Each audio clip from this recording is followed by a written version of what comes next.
Bismillahirrahmanirrahim. Assalamualaikum warahmatullahi wabarakatuh. Wa bihi nasta'inu ala umuri dunya wa din wa sholatu wassalamu ala asyrafil anbiya'i wal mursalin wa ala alihi wa ashabihi ajma'in. Asyhadu alla ilaha illallah wahdahu la syarikalah wa asyhadu anna Muhammadan abduhu wa rasuluh la nabiyya ba'dah. Selamat pagi. Yang terhormat narasumber pada hari ini Bapak Fariski Rahman selaku staf LPPI yang akan menjadi narasumber pada hari ini, yang kami hormati Bapak Kepala Perpustakaan Universitas Muhammadiyah Surakarta, yang kami hormati seluruh rekan-rekan serta peserta workshop Sinta pada hari ini. Yang pertama-tama adalah kita panjatkan puji syukur kehadirat Allah Subhanahu wa taala karena pada hari ini kita telah diberikan rahmat serta hidayah sehingga kita dapat bertemu dan mengikuti acara workshop pada hari ini dengan sehat walafiat. Sholawat serta salam semoga selalu tercurah kepada junjungan kita Nabi besar Muhammad SAW. Baik, sebelum kita mulai acara pada hari ini, saya ucapkan terima kasih kepada narasumber, kemudian kepada rekan-rekan yang terlibat dalam acara workshop serta seluruh rekan-rekan mahasiswa dan Sivitas Akademika Universitas Muhammadiyah Surakarta. Baik, Bapak Ibu sekalian, acara ini merupakan kerjasama antara Perpustakaan Universitas Muhammadiyah Surakarta dengan Springer Nature serta iGroup. Pada hari ini, perkenalkan, nama saya Muhammad Yusuf Setiawan. Saya merupakan staf pustakawan di Universitas Muhammadiyah Surakarta yang akan memandu Bapak Ibu sekalian selama kurang lebih 1,5 jam ya, sampai jam 11 siang nanti. Untuk itu sebelum acara kita mulai, saya persilahkan bagi rekan-rekan semua untuk mempersiapkan diri. Yang teman-teman yang belum join, silahkan untuk diberi notes untuk join dan mempersiapkan notes atau notepad untuk menulis poin-poin penting yang nanti akan disampaikan oleh narasumber yang luar biasa pada hari ini. Baik, langsung saja untuk mempersingkat waktu. Bapak Fariski, sampun nggih, sudah siap? Insya Allah sampun, Pak Yusuf. Yeah. Baik, untuk waktu kami persilahkan Bapak. Yeah. Baik, Assalamualaikum warahmatullahi wabarakatuh. Waalaikumsalam. Yang terhormat Bapak Mustafa selaku Kepala Perpustakaan Universitas Muhammadiyah Surakarta, rekan-rekan di Perpustakaan UMS, Bu Maria Husnunisa, Bu Ken Ratna Yuniwati, Bu Arif Fatmawati, dan lain-lain yang tidak bisa saya sebutkan satu persatu, juga Bapak Ibu Sivitas Akademika Universitas Muhammadiyah Surakarta, Bapak Ibu dosen dan tenaga kependidikan, serta rekan-rekan mahasiswa. Mohon maaf, saya ingin cek suara terlebih dahulu apakah suara saya dapat didengar dengan baik atau apakah kurang keras, G? Suaranya kecil, Mas. Kecil, baik. Sebentar, saya cek dulu.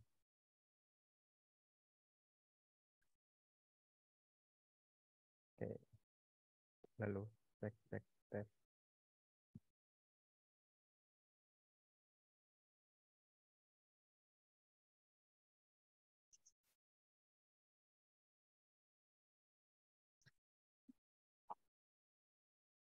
Testing, tes.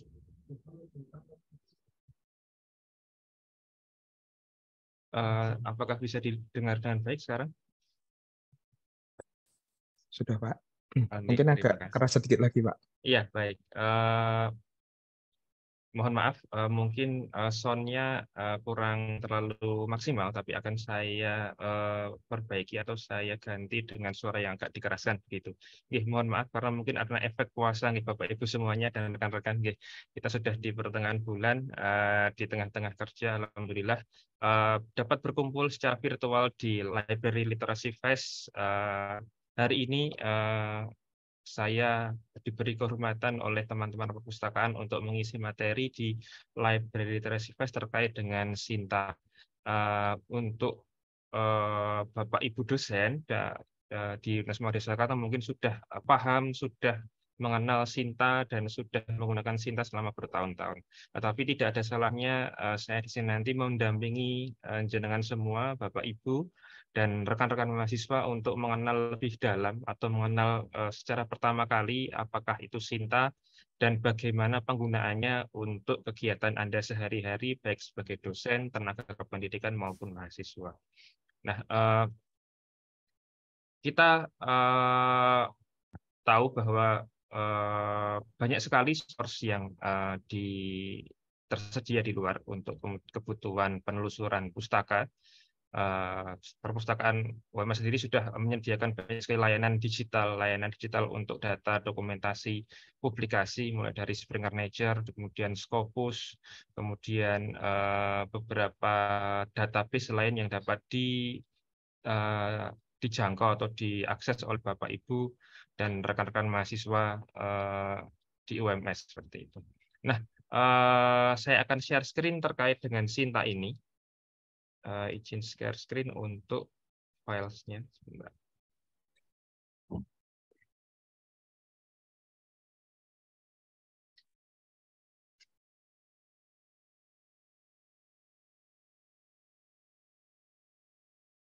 Nah, apakah sudah bisa dilihat slide saya? Sudah, Bapak. Oke, baik. Bapak Ibu, Sinta atau Science and Technology Index kalau bahasa kepanjangannya mungkin agak kurang nyambung dengan kata-kata Sinta, tapi mungkin ini kemudian dicocok-cocokkan karena kemudian segala sesuatu web dari Kemdikbud itu berbau pewayangan. Ada Arjuna, Akreditasi Jurnal Nasional, ada Bima yang terkait dengan sistem penelitian dan pengabdian masyarakat seperti itu. Dan ini Sinta khusus untuk pemeringkatan atau data publikasi secara nasional seperti itu. Nah, kemudian sejarah Sinta sudah digagas sejak 2016. Waktu itu masih di bawah Kemristek Dikti. Sebelum Ristek kemudian bergabung, Ristek dan Dikti bergabung kembali menjadi Kementerian Pendidikan dan Kebudayaan pada tahun 2021 yang lalu. Kemudian 2017 launching Sinta pertama kali tahun Sinta versi 1.0 waktu itu oleh Menristek Dikti, kemudian setengah tahun berikutnya 2017 dan ini bersifat publik, Sinta versi 2 di launching di Jakarta. Kemudian 2017 juga kemudian untuk pertama kali ada Sinta Awards yang digadang-gadang atau dilaksanakan oleh Kemristek Dikti waktu itu. Tahun berikutnya Kemristek Dikti mengadakan Sinta Award yang kedua, kemudian 2018 Sinta ini mencanangkan diri untuk Goes to Global. Artinya Sinta terbuka dan dapat diakses secara global dan bisa dimanfaatkan secara global oleh seluruh pengakses dari seluruh dunia. Kemudian tahun 2022 Sinta diperbarui versinya menjadi versi 3 seperti yang dipakai sekarang dan beralih kepemilikannya, kepengelolaannya kepada Kementerian Pendidikan dan Kebudayaan seperti itu. Nah, mengapa harus ada Sinta? Karena memang kenapa Indonesia harus punya database sendiri? Kenapa Indonesia harus punya basis data sendiri terkait dengan publikasi ilmiah? Seperti yang kita tahu, Scopus Web of Science adalah standar yang tertinggi dari reputasi publikasi internasional. Nah, tetapi dengan basis data yang bersifat global, tentunya biaya yang dikeluarkan oleh perguruan tinggi, oleh pemerintah, oleh institusi pemerintah dalam melanggan database tersebut juga akan sangat mahal. Nah, dan juga waktu itu Kementerian Pendidikan dan Kebudayaan atau Kemristek Dikti waktu itu berkeinginan bahwa pemerintah atau Indonesia harus mempunyai basis data yang komprehensif terkait dengan publikasi ilmiah di Indonesia tingkat nasional. Tujuannya adalah satu, menyediakan basis data keilmuan bagi seluruh warga negara Indonesia dan juga menjadi sarana untuk melihat atau dapat melihat terkait dengan reputasi atau pencapaian publikasi dari individu maupun institusi seperti itu. Nah, itulah kenapa Sinta digadang dan kemudian selalu diperbarui dan selalu digunakan dalam kehidupan dan pekerjaan di kalangan sivitas akademika di seluruh Indonesia. Nah, trennya memang mengacu atau Sinta itu muncul ketika tahun-tahun yang disebut dengan kebangkitan publikasi Indonesia, klaimnya dari Kemdikbud seperti itu tahun 2017. Karena sebelum-sebelumnya memang kemudian ada peraturan pemerintah yang mewajibkan sivitas akademika di Indonesia untuk melakukan publikasi penelitiannya. Dan ini seperti yang kita lihat perbandingan dengan negara-negara ASEAN, bahwa kita sebelumnya jauh tertinggal dari negeri jiran Malaysia, Filipina, Singapura, dan Thailand, dan juga Vietnam. Meskipun kita secara jumlah jauh lebih banyak, ilmuwan kita jauh lebih banyak, dosen kita jauh lebih banyak, universitas kita jauh lebih banyak dari Malaysia. Namun di sekitar 10-9 tahun yang lalu jumlah publikasi kita hanya sedikit di atas Vietnam dan Filipina, jauh tertinggal dari Malaysia, Thailand, dan Singapura waktu itu. Namun seiring berjalannya waktu, dorongan dari kementerian, dorongan dari pemerintah, maka kemudian perlahan jumlah atau publikasi bereputasi internasional dari Indonesia mulai naik, mencapai puncaknya tahun 2020 lalu. Nah, 2021 angka tersebut agak turun karena kemungkinan masih terdampak pada pandemi coronavirus 19 seperti itu. Nah, 2017 Sinta kemudian diterbitkan atau dimunculkan oleh Kementerian Ristek Dikti. Dan sebagai salah satu pendorong, maka kemudian Sinta dihadirkan untuk menyediakan basis data bagi perguruan tinggi, bagi individu, untuk dapat melakukan recheck dan recheck terkait dengan pencapaian yang telah dicapai oleh individu maupun institusi di Indonesia.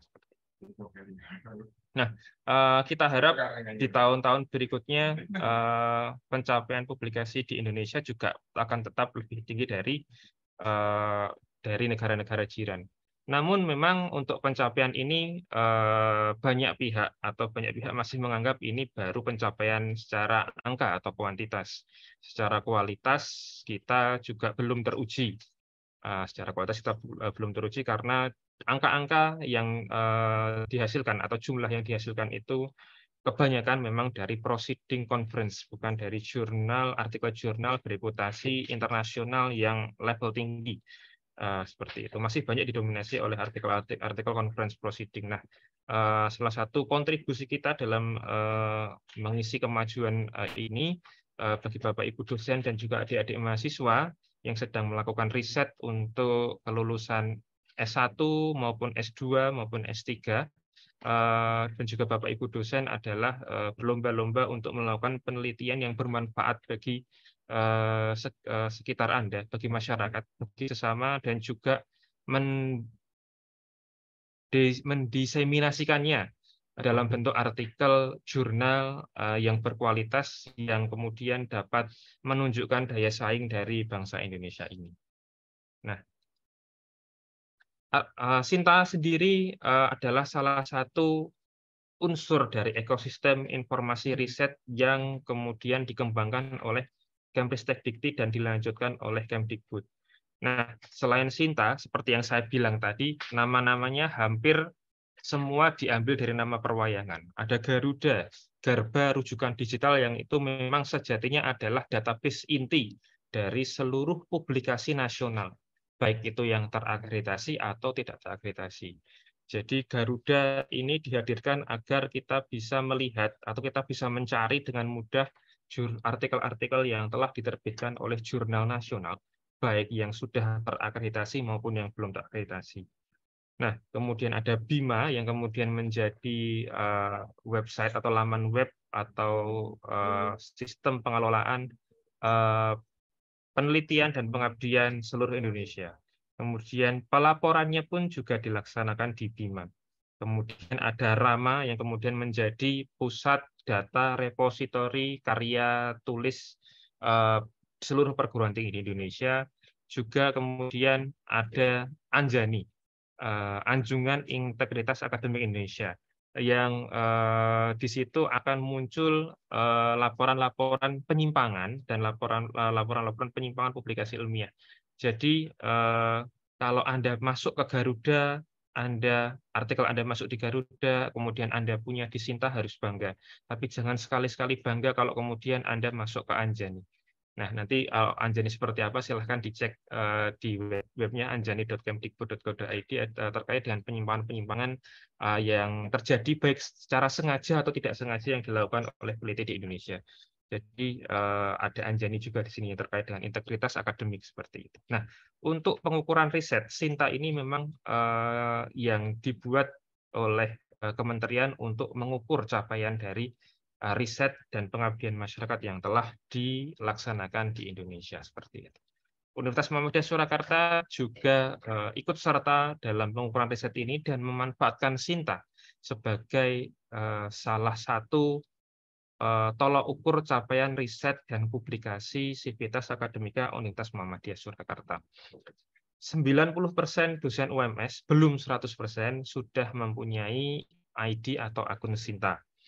Dan kami di Lembaga Pengembangan Publikasi Ilmiah adalah salah satu verifikator tingkat perguruan tinggi untuk Sinta di Universitas Muhammadiyah Surakarta.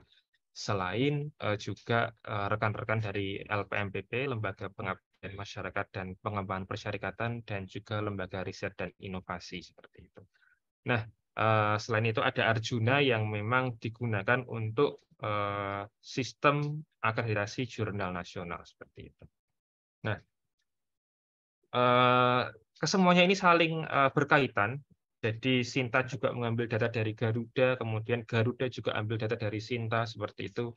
Kemudian Anjani juga akan mengambil data dari Sinta, dan ini tidak bisa dilepaskan secara parsial satu persatu seperti itu. Nah, kemudian,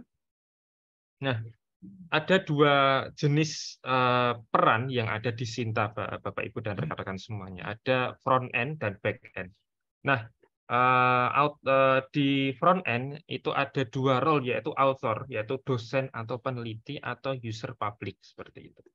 Nah, sesiapapun di Indonesia dapat melakukan pendaftaran ke akun Sinta, tapi tidak semua dapat diverifikasi oleh verifikator perguruan tinggi atau verifikator tingkat koordinator wilayah di LLDikti atau verifikator pusat.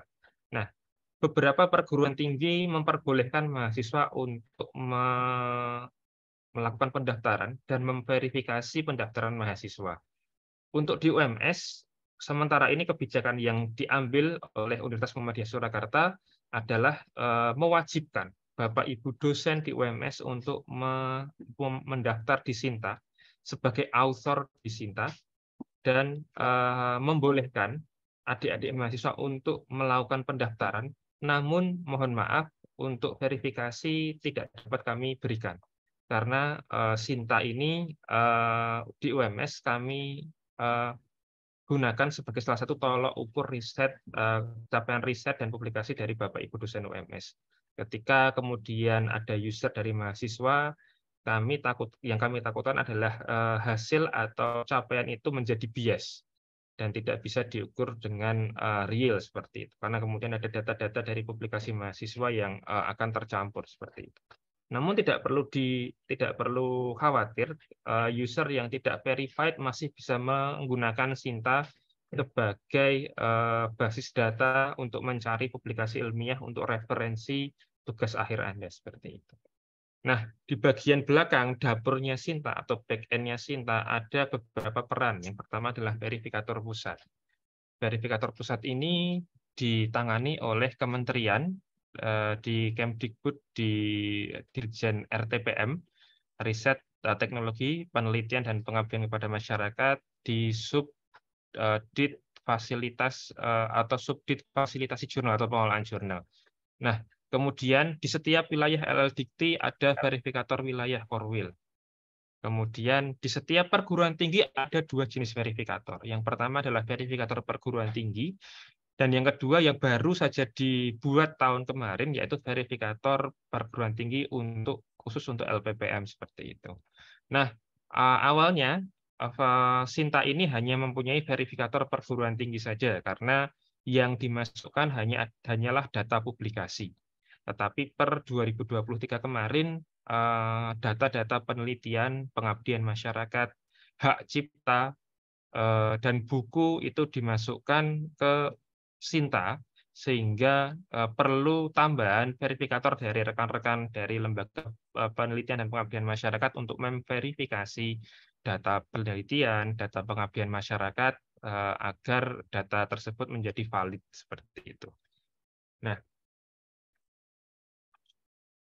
Nah, interoperabilitas Sinta ini mengambil data dan juga memberikan data kepada banyak pihak. Nah, Sinta mengambil data dari Scopus, mengambil data Clarivate dari Web of Science yang dulu lazim didengar atau dikenal sebagai Thomson Reuters. Sekarang menjadi Web of Science seperti itu. Juga mengambil data dari Garuda dan mengambil data dari Google Scholar. Jadi, untuk publikasi ilmiah, Sinta saat ini mengambil 4 basis data yang besar tersebut.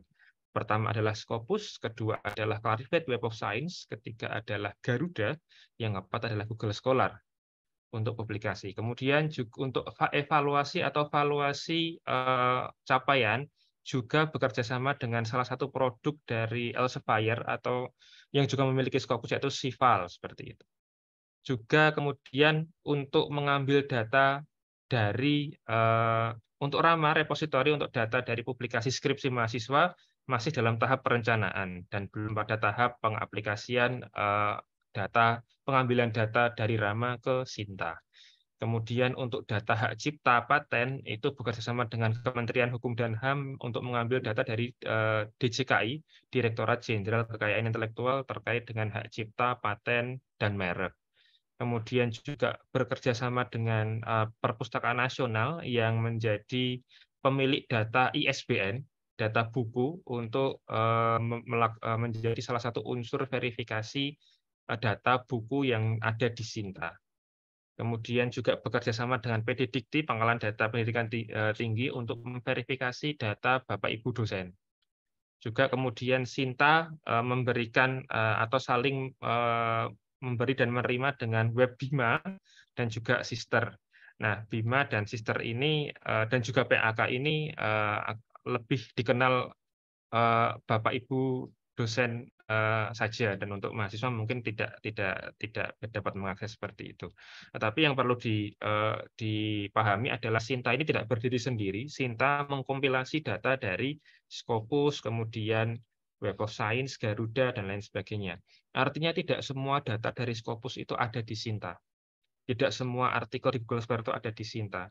Hanya artikel-artikel Scopus yang ditulis oleh Bapak Ibu Sivitas Akademika seluruh Indonesia yang telah ditautkan atau disinkronisasi ke profil Sinta individu yang kemudian dapat dicari oleh pengguna Sinta sebagai bahan referensi yang dicari di web Sinta seperti itu.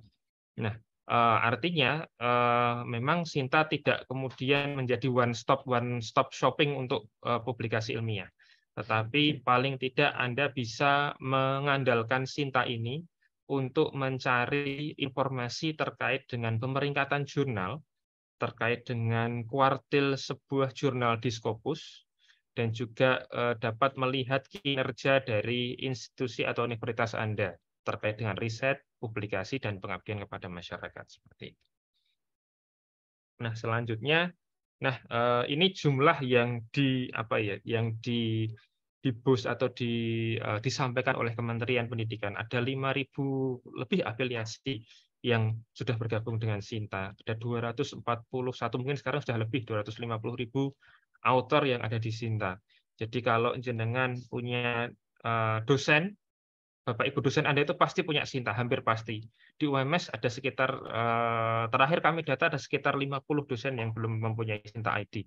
Kebanyakan dosen yang baru saja masuk yang mungkin dia belum selesai untuk administrasi NID dan lain sebagainya, dan beliau belum bisa mendaftar di Sinta seperti itu. Nah, jika Anda kenal mempunyai kenalan yang mengaku sebagai dosen, dan Anda ingin mengetahui apakah dia benar atau tidak, apakah benar dia itu dosen atau tidak, silahkan tanya apakah jenengan punya Sinta ID.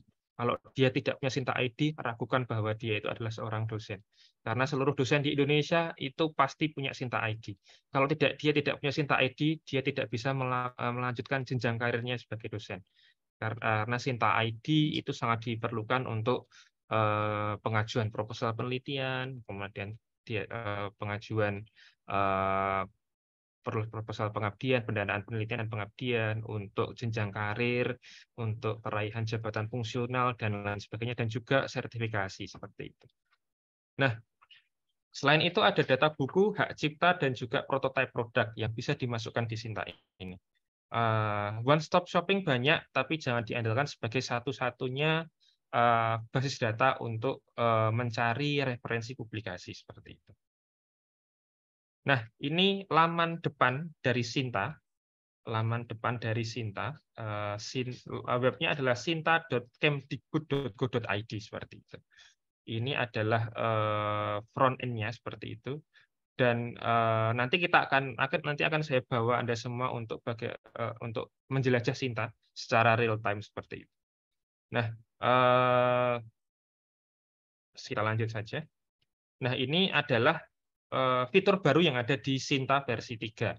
Ini fitur terkait dengan afiliasi atau metric score affiliation, atau ukuran capaian skor atau nilai dari afiliasi seperti itu. Jika Anda ingin melihat skornya afiliasi Universitas Muhammadiyah Surakarta, dapat juga dilihat di Sinta. Berapa sih jumlah Scopus Q1-nya dosen UMS itu dalam waktu 3 tahun terakhir, dan waktu yang overall itu berapa, seperti itu dapat dilihat di sini. Sinta tidak memberikan pemeringkatan, tidak meranking ini UMS di angka ranking berapa, 1, 2, atau 3, tetapi memang kita bisa lihat nanti di daftar afiliasi, dan kita bisa rankingkan sendiri UMS ada di peringkat berapa. Nah, metric score affiliation ini digunakan untuk pemeringkatan atau pengklasteran capaian perguruan tinggi. Alhamdulillah bulan lalu capaian klasterisasi 2022 sudah muncul, di mana Universitas Muhammadiyah Surakarta dapat masuk kepada jajaran level tertinggi elit dari seluruh perguruan tinggi di Indonesia, di mana kita masuk di klaster pencapaian mandiri. Jadi kita bersama-sama dengan 40 perguruan tinggi nasional, perguruan tinggi negeri maksud saya, dan juga perguruan tinggi swasta nasional, setara dengan 40 yang top university, alhamdulillah. Nah, tentunya hasil ini adalah capaian dari Anda semua, Bapak Ibu dosen di UMS, dan juga alumni, dan juga rekan-rekan mahasiswa yang telah menyumbangkan karyanya untuk Universitas Muhammadiyah Surakarta. Jadi kami di LPP UMS dan di LPMPP, rekan-rekan di LPMPP dan juga di LRI, salah satu tugasnya adalah menjaga data Sinta dari Universitas Muhammadiyah Surakarta, agar menjadi data yang valid dan real time, dan dapat dijadikan bahan untuk pengambilan keputusan dan pengambilan perencanaan di rencana dan strategi riset di universitas seperti itu. Nah, Anda nanti bisa lihat capaian dari universitas, artikel yang diterbitkan oleh Sivitas Akademika UMS yang berperingkat Sinta 1, 2, 3, 4, itu detail ada di situ seperti itu. Dan juga ada scoringnya, ada bobot skornya, dan kemudian itulah yang kemudian menjadi scoringnya, menjadi skornya di sini. Ya, untuk overall ada 2 jenis skor. Yang pertama adalah jenis skor overall yang dia menghitung semua tahun yang ada di Sinta ini, dan juga skor 3 tahun atau 3-year score, skor 3 tahunan yang sudah selesai. Artinya dia hanya menilai pencapaian 3 tahun terakhir yang sudah selesai. Tahun 2020, 2021, dan 2022. 2023 tidak dihitung sebagai 3 tahun terakhir karena belum selesai tahunnya. tetapi akan ikut dihitung sebagai skor overall seperti itu.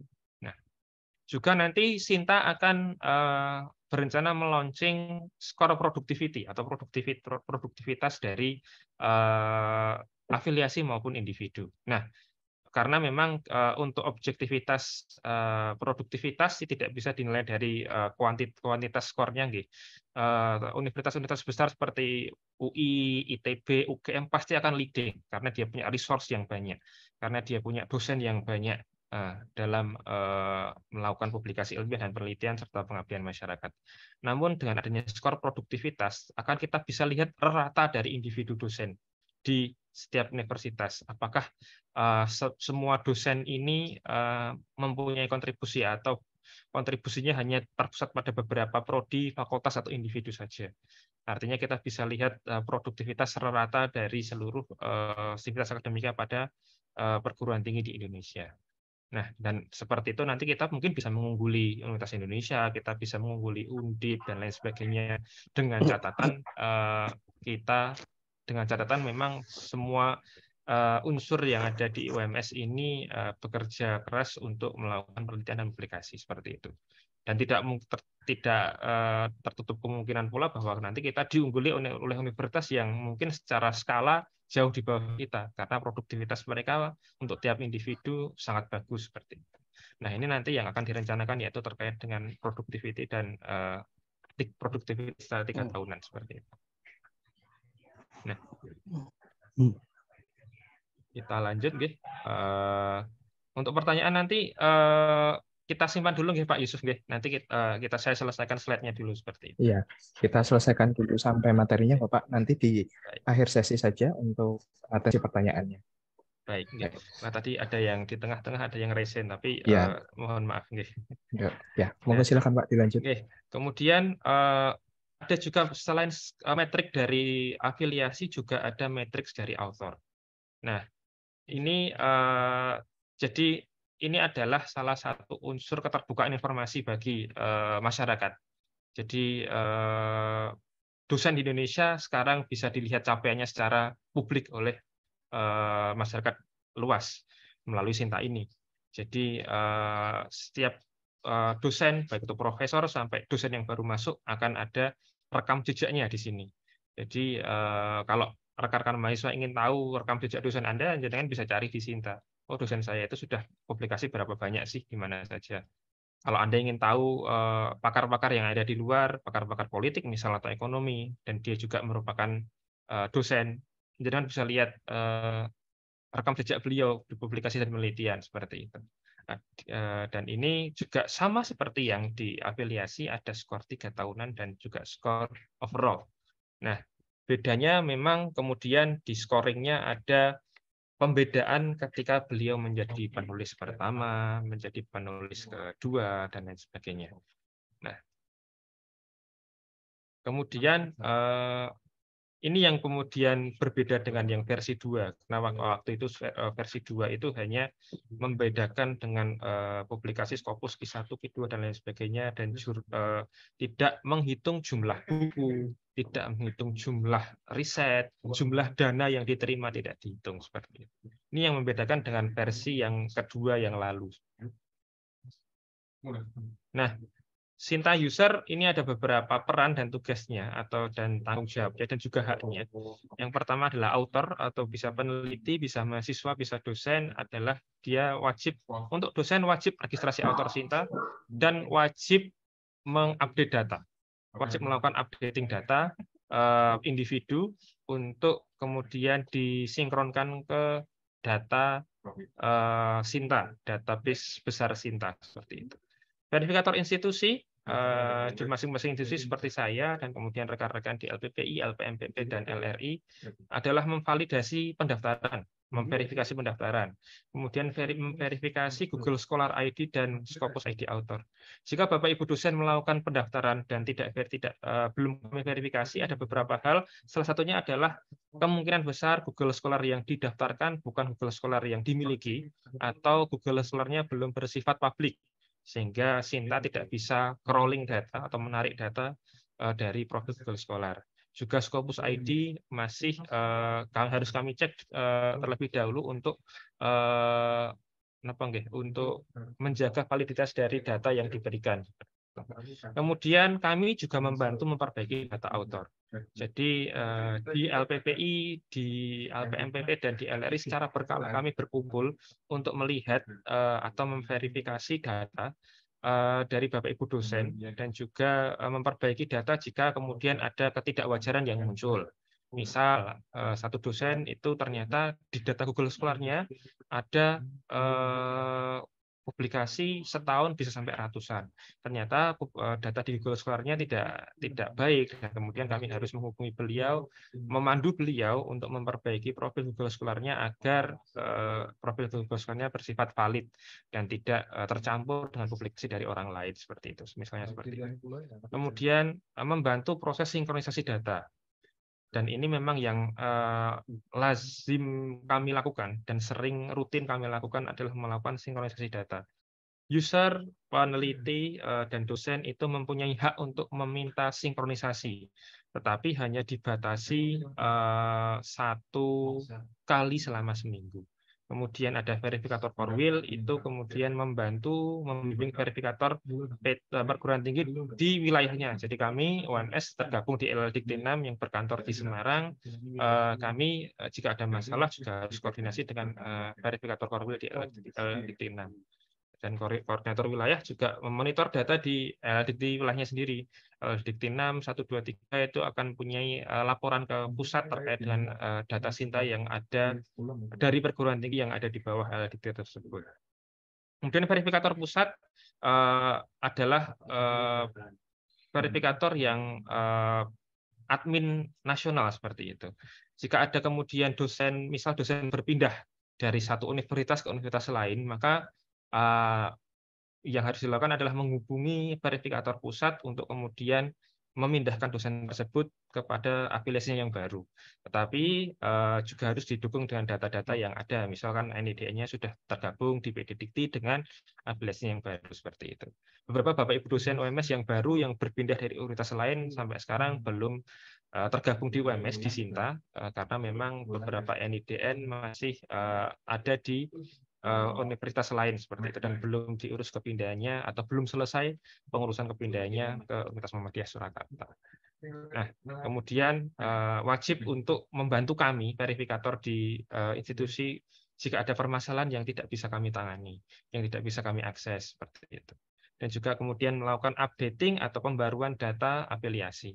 UMS pernah dibantu masalah logo seperti itu. Logo yang di UMS itu adalah logo yang lama. Karena kita tidak bisa updating data logo UMS yang baru, kami menghubungi verifikator nasional untuk memperbaiki logo yang ada.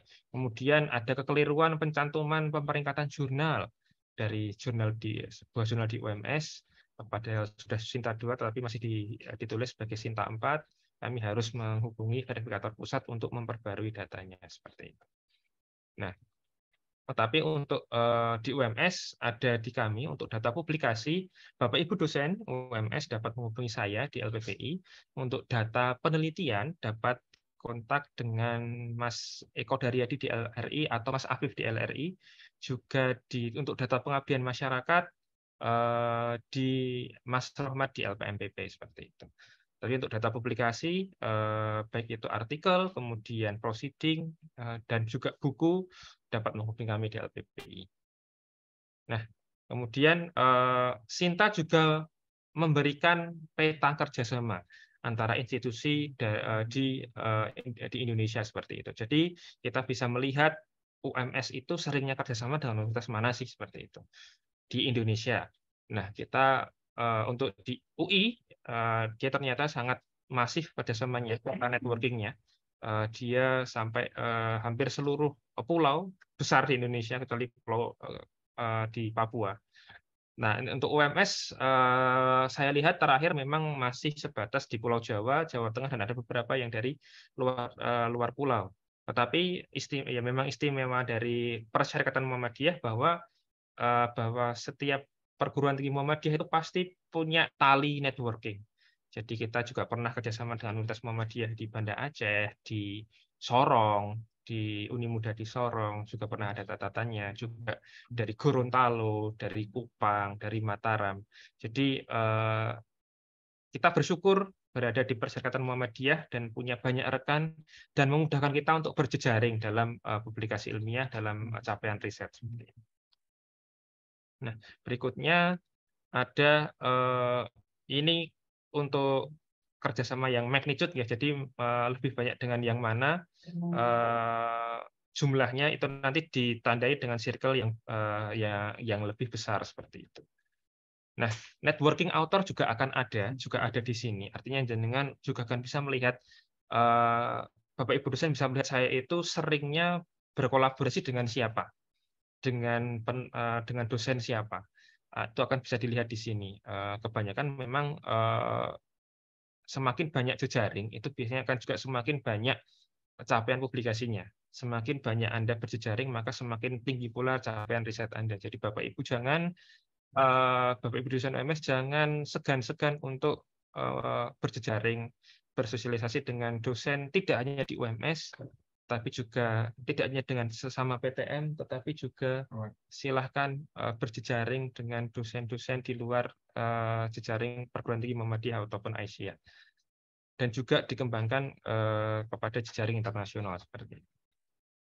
Nah, kemudian author role-nya untuk versi 3 ini, Bapak Ibu semuanya, ada beberapa yang wajib dan berhak dilakukan oleh author seperti itu. Yang pertama adalah untuk Bapak Ibu dosen, silahkan wajib memasukkan NIDN atau NIDK, atau untuk peneliti ada NUP seperti itu. Untuk adik-adik mahasiswa, untuk isian NIDN mungkin bisa diisi angka acak atau NIK seperti itu jika ingin melakukan pendaftaran. Dan juga kemudian berhak melakukan sinkronisasi dari data-data dari Scopus, Web of Science, Google Scholar, dan Garuda masing-masing untuk disinkronisasi ke data Sinta. Juga wajib mengelola data Scopus, mengelola data Google Scholar, Garuda, dan menjaga data tersebut agar tetap valid, dan ketika disinkronisasi ke Sinta, data tersebut menjadi data yang valid seperti itu. Dan kemudian pengaturan akun untuk updating password itu berhak dilakukan, tapi belakangan memang untuk fitur reset password dan fitur pembuatan password baru memang agak terkendala, tetapi jangan khawatir Bapak Ibu dosen, jika Bapak Ibu terlupa password di Sinta bisa menghubungi salah satu dari kami di LPPI, LPMPP, atau LRI untuk melakukan updating password seperti itu. Karena belakangan memang juga saya juga sering dihubungi karena sedang masa pengajuan proposal penelitian dan pengabdian di BIMA. Dan itu diperlukan akses Sinta untuk memperbaiki data juga. Nah, dan ini dashboardnya ketika Bapak Ibu sudah login seperti itu. Nah, ini Anda akan bisa melihat skor overall, skor 3 tahunan Anda, dan juga, afiliasi juga berhak memberikan scoring yang sendiri. Jadi afiliasi seperti UMS itu berhak membuat bobot penilaian sendiri. Jadi tidak lantas selalu memakai bobot penilaian nasional. Artinya kemudian kalau kami dari Universitas Muhammadiyah Surakarta ingin melakukan penilaian capaian, maka kami bisa membuat scoring sendiri. Tapi untuk UMS kami belum mengambil opsi ini dan masih mengambil opsi penilaian dari nasional untuk kemudian dijadikan tolak ukur capaian riset Bapak Ibu dosen UMS. Nah, kemudian ini ada MySinta, sekarang sudah ditambahin menjadi banyak hal. Juga ada data dari buku yang sudah diterbitkan, IPR atau Intellectual Property Rights atau hak cipta, kemudian hak intelektual, hak kekayaan intelektual, riset itu data-data penelitian yang sudah dilakukan, baik itu yang menerima pendanaan dari kementerian, pendanaan dari universitas, atau pendanaan dari lembaga lembaga non-profit atau non-government atau lembaga NGO yang lain, atau pendanaan dari internasional itu boleh dimasukkan. Kemudian juga pengabdian, kemudian produk prototipe yang pernah dihasilkan, juga kemudian paten-paten atau merek yang pernah didaftarkan seperti itu. Semisal Anda memegang merek atas sebuah produk kewirausahaan Anda, silahkan didaftarkan di Sinta Anda. mungkin selain menjadi dosen juga menjadi entrepreneur di luar, mempunyai lembaga sendiri, mempunyai produk hasil olahan sendiri, semisal silahkan didaftarkan juga kalau merek tersebut memang jenengan pegang sebagai individu. Nah, kemudian fitur Sinta atau Sinta Insight, salah satunya kita bisa melakukan benchmarking. Kira-kira kalau kita dibandingkan dengan universitas ini, itu kita ada di mana? Kita dibandingkan dengan UNS misal, kita itu kurang kalahnya di mana? Kita lebihnya di mana? Secara tolak ukur capaian riset, penelitian, dan pengabdian, dan publikasi seperti itu. Dan juga kita bisa melihat kinerja per provinsi. Untuk provinsi atau daerah mana yang Indonesia yang capaian risetnya bisa tertinggi, kita bisa lihat seperti itu. Tidak dapat dipungkiri kesenjangan masih sangat tinggi.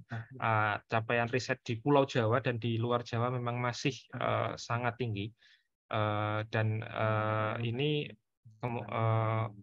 ya memang karena memang belum ada kemerataan dari pendidikan seperti itu.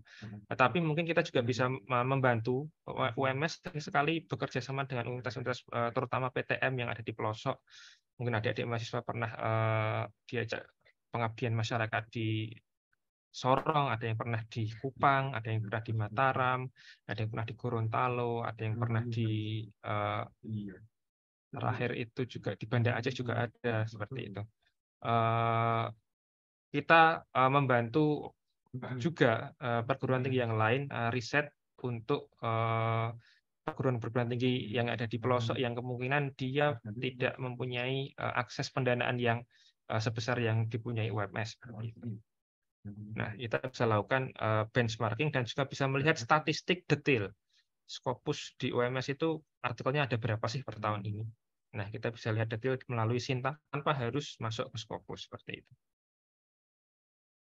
Nah, ini secara nasional kita bisa lihat yang paling tinggi memang di Pulau Jawa, yang paling tinggi capaiannya.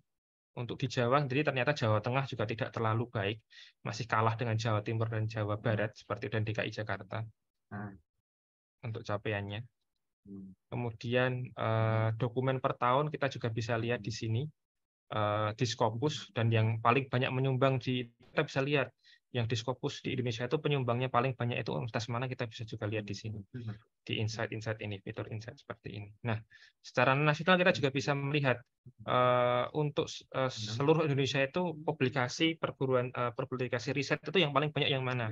Kita bisa melihat dari bubble-bubble atau lingkaran-lingkaran yang ada di sini. Alhamdulillah UMS ada muncul di sini. Artinya kita memang untuk capaian riset kita boleh berbangga diri sedikit.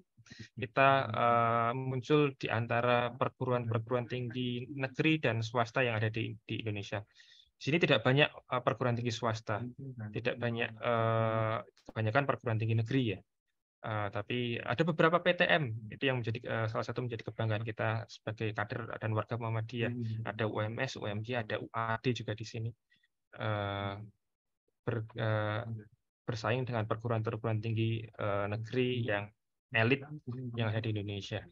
Kemudian kita juga bisa melihat benchmarking real time dari Indonesia dengan negara-negara di ASEAN yang lain seperti itu. Untuk saat ini kita sedang leading dibanding dengan negara lain dari segi kuantitas. Dari segi kuantitas kita masih leading, tapi trennya agak mengkhawatirkan lagi nih. Agak mengkhawatirkan lagi, kita kok kurvanya kita turun gitu.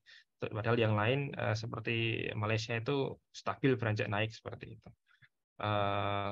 Dan ini kemungkinan mungkin karena kita terhambat terkendala terkait dengan COVID-19 kemarin yang kemudian banyak kegiatan penelitian pengabdian yang tidak terlaksana atau tertunda pelaksanaannya karena masalah pendanaan ataupun pengaplikasian penelitiannya. Nah, kemudian ini secara afiliasi kita bisa melihat per afiliasinya. Saya sendiri juga jarang sekali menggunakan, tapi ini adalah fitur yang ditawarkan oleh Sinta. Dan juga kita bisa melihat aspek dari World Class University untuk persiapan universitas di Indonesia untuk menggapai predikat World Class University.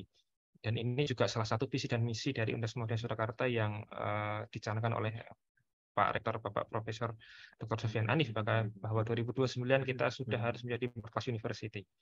Nah, masih ada 6 tahun untuk menuju hal tersebut.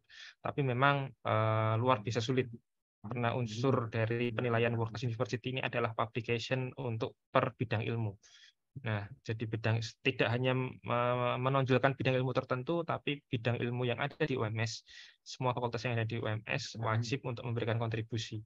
Jika hanya 1-2 fakultas yang menonjol, tapi ada beberapa yang lain yang masih tertinggal dari segi riset, maka predikat World Class University ini belum dapat diberikan seperti itu.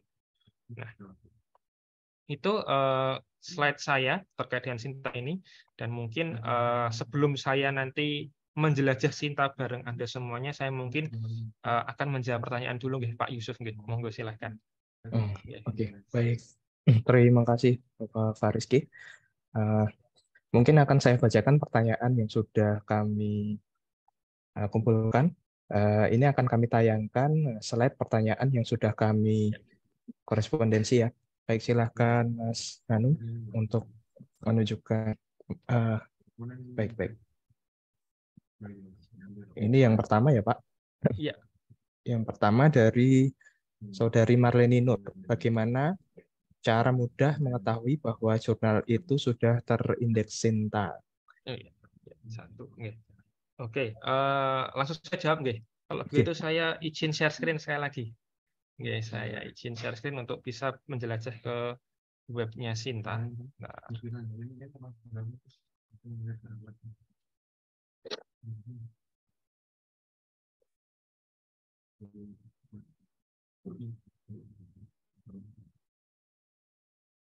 Oke, baik. Apakah sudah terlihat layar saya? Sudah, Bapak. Oke. Untuk mengetahui bahwa sebuah jurnal ini terindeks atau Sinta atau tidak. Nah, pertama harus dipahami bahwa ketika terindeks Sinta, bahwa jurnal tersebut juga lantas disebut sebagai jurnal terakreditasi. Jadi jurnal yang belum terakreditasi itu tidak akan muncul di Sinta. Nah, jadi apakah ada jurnal yang tidak terakreditasi? Banyak di Indonesia. Karena mungkin belum cukup umur untuk akreditasi, atau mungkin belum pernah mengajukan akreditasi, atau sedang melakukan akreditasi tapi prosesnya belum selesai. Seperti itu. Nah, untuk mencari tahu bagaimana sebuah jurnal terindeks Sinta atau tidak, di laman sinta.kemdikbud, silahkan pergi ke laman sinta.kemdikbud.go.id. Tanpa login tidak masalah. Kemudian ketika sampai di laman ini, silahkan arahkan mouse ke sources ini, di tulisan sources di atas, maka nanti akan muncul drop down pilihan seperti ini. Anda pilih jurnal. Nah, Anda pilih jurnal, maka kemudian Anda akan dibawa kepada daftar jurnal yang sudah terakreditasi. Sudah ada 8.072 jurnal dari 1.334 penerbit di Indonesia yang telah terakreditasi. Nah, terakreditasi sendiri ada 6 level, yaitu Sinta 1 yang paling tinggi hingga Sinta 6. Nah, saya sedikit ralat perkataan saya, ternyata ada juga jurnal yang tidak terakreditasi tetapi masuk Sinta. Nah, jurnal-jurnal tersebut adalah jurnal yang pernah terakreditasi di Sinta, tetapi tidak memperpanjang atau terlambat memperpanjang akreditasi atau dicabut akreditasinya. Ternyata ada juga seperti itu. Dan ini perlu dipahami seperti itu. Nah, ketika sudah masuk di sini, Anda kemudian bisa mencarikan, mempersempit filter pencarian Anda dengan memanfaatkan fitur ini. Kalau Anda ingin tahu jurnal Sinta 3 di bidang, untuk bidang ini memang hanya dikelompokkan pada 1, 2, 3, 4, ada 10 bidang ini ya. Jadi mungkin ada bidang engineering, misal kalau teknik mesin ya maksudnya engineering seperti itu, tidak bisa spesifik mechanical engineering seperti itu. Tapi paling tidak kita misal mau cari jurnal Sinta 3 bidang pendidikan, kita bisa filter. Nah, seperti itu. Ini jurnal Sinta 3 bidang pendidikan, itu ada sekitar 293 jurnal di bidang pendidikan. Tapi ada juga yang dari pendidikan, tetapi juga harus kemudian diperhatikan bahwa setiap jurnal punya keunikan masing-masing. Ini kan ada jurnal pendidikan agama Islam, misal seperti itu. Ada jurnal sejarah dan budaya, ada jurnal bahasa Inggris, seperti itu. Ada jurnal yang teorema, teori dan riset matematika saja. Nah, jika ingin spesifik, jenengan juga bisa melakukan pencarian dengan mengetikkan nama jurnal yang jenengan cari seperti itu. Misal jenengan ingin mencari jurnal pendidikan IPA. Kemudian kita enter, kita cari, nanti akan muncul jurnal yang dengan kata pencarian tadi, jurnal pendidikan IPA itu ada berapa sih Indonesia? Ternyata ada 4 dari hasil pencarian. Ya, ada jurnal pendidikan IPA Indonesia, ini jurnal miliknya Universitas Negeri Semarang yang sudah terindeks Scopus. Kemudian jurnal pendidikan IPA Veteran punya Universitas IVET di Semarang kalau tidak salah, jurnal Sinta 3. Kemudian jurnal Lensa punya FKIP Universitas Wiraraja, jurnal Inquiry dari jurnal Universitas 11 Maret. Nah, di sini jenengan juga bisa melihat langsung menuju ke laman websitenya. Ini ada tautannya, ada peranalanya. Ada peranala yang bisa dengan klik untuk melihat websitenya seperti itu. Nah, untuk yang perlu diperhatikan bahwa untuk submit ke jurnal Sinta ini jenengan tidak perlu mempunyai akun Sinta.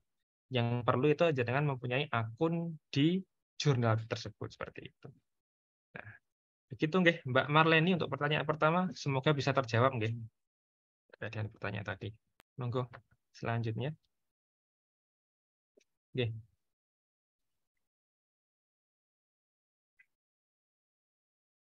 Bagaimana alur pengajuan publikasi artikel di Sinta bagi mahasiswa sebagai penulis pertama, dan apa saja kriteria yang ditetapkan agar artikel tersebut dapat terindeks Sinta 1, 2, 3, serta berapa biaya publikasi di Sinta di 1, 2, 3. Nah, ini pertanyaan dari Mas Rian Dwi Prayoga. Nah, untuk pengajuan publikasi artikel di Sinta, sekali lagi Sinta bukan penerbit. Sinta adalah lembaga atau website untuk indeksasi jurnal. Untuk pengajuan publikasi dilakukan di jurnal yang Anda tuju masing-masing. Jadi kalau sekarang trennya adalah mahasiswa itu dapat lulus dengan melakukan publikasi artikel di jurnal. Maka mahasiswa perlu berdiskusi dengan pembimbing. Kira-kira jurnal artikel saya ini bagusnya di jurnal mana, nggih, Bapak dan Ibu, seperti itu. Nah, atau kemudian jenengan juga bisa browsing, Pak dan Bu, saya punya ini nih target jurnal saya seperti ini, jurnal Sinta 1, 2, jurnal ini seperti itu. Nah, silahkan kemudian diputuskan dulu dan kemudian setelahnya Anda mempelajari peringkat jurnalnya dan juga membaca segala informasi yang ada di laman jurnal tersebut untuk kemudian melakukan submission ke jurnal tersebut. Nah, trennya yang baik seperti itu. Meskipun saya tahu dan saya paham di luar sana banyak yang kemudian menawarkan jasa publikasi Sinta 1, 2, 3 berbayar sekian. Bahkan di Shopee sudah ada tuh jurnal research. Tetapi ini sangat berisiko. Sangat-sangat berisiko. Kenapa? Karena dengan menggunakan perantara dan jenengan tidak berkomunikasi langsung dengan editor jurnalnya, ada risiko. Risikonya apa? Beberapa kasus sudah terjadi. Anda diberikan LOA, Letter of Acceptance, surat yang menyatakan bahwa artikel Anda diterima.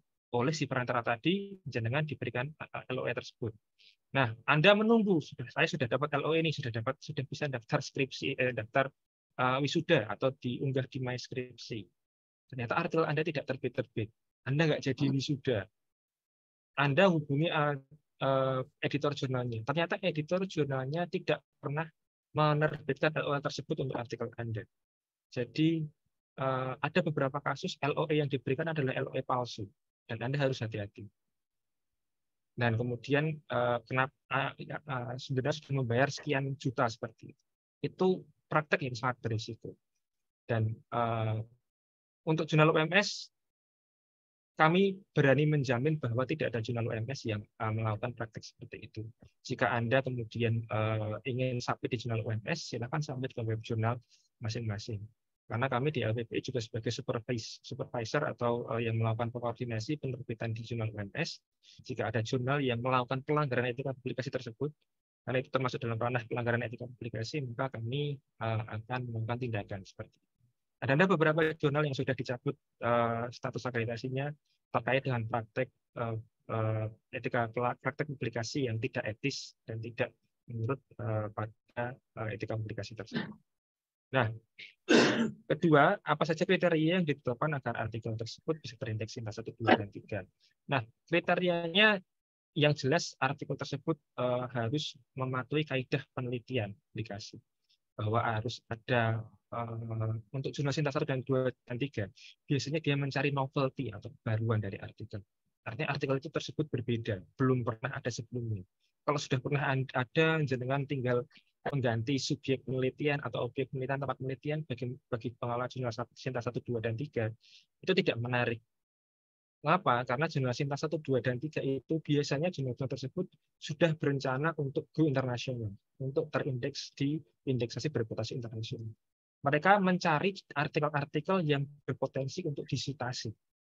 Artikel-artikel yang berpotensi untuk disitasi. Karena salah satu unsur keberhasilan untuk indeksasi internasional adalah artikel yang diterbitkan di jurnal tersebut harus banyak disitasi oleh orang lain, oleh peneliti lain, oleh artikel lain. Nah, kemudian itu yang kemudian dicari ya. Yang kedua memang penulisannya harus runtut, logis, dan baik sistematikanya. Artinya kemudian penyimpulannya harus berdasarkan data. Data yang dipakai pun juga harus berjumlah relatif banyak. Itu yang kemudian membedakan jurnal-jurnal di Sinta 1, 2, dan 3. Biasanya dia secara umum dia mengambil kategori seperti itu. Kategori artikel yang bisa diterima atau katakanlah bisa lanjut untuk review itu adalah artikel-artikel yang ditulis dengan baik. Kalau jurnal tersebut sudah menerbitkan artikel dalam bahasa Inggris, pastikan artikel Anda sudah ditulis dengan baik dengan bahasa Inggris. Kalau Anda tidak yakin, silakan gunakan jasa provider profesional seperti itu. Atau boleh silakan gunakan ChatGPT.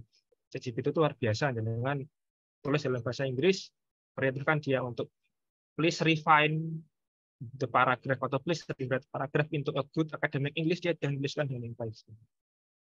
Silakan gunakan teknologi-teknologi seperti itu untuk melakukan perbaikan artikel seperti itu. Itu untuk tiket Anda untuk masuk ke review. Itu belum tentu diterima. Karena setiap jurnal punya kekhasan masing-masing terkait dengan artikel seperti itu. Bahwa kemudian ada jurnal yang banyak menerima artikel itu urusan lain seperti itu. Mungkin di Palam aja juga ada banyak ada jurnal yang sekali terbit sekian puluh artikel, itu berarti peluang dari artikel diterima jauh lebih baik.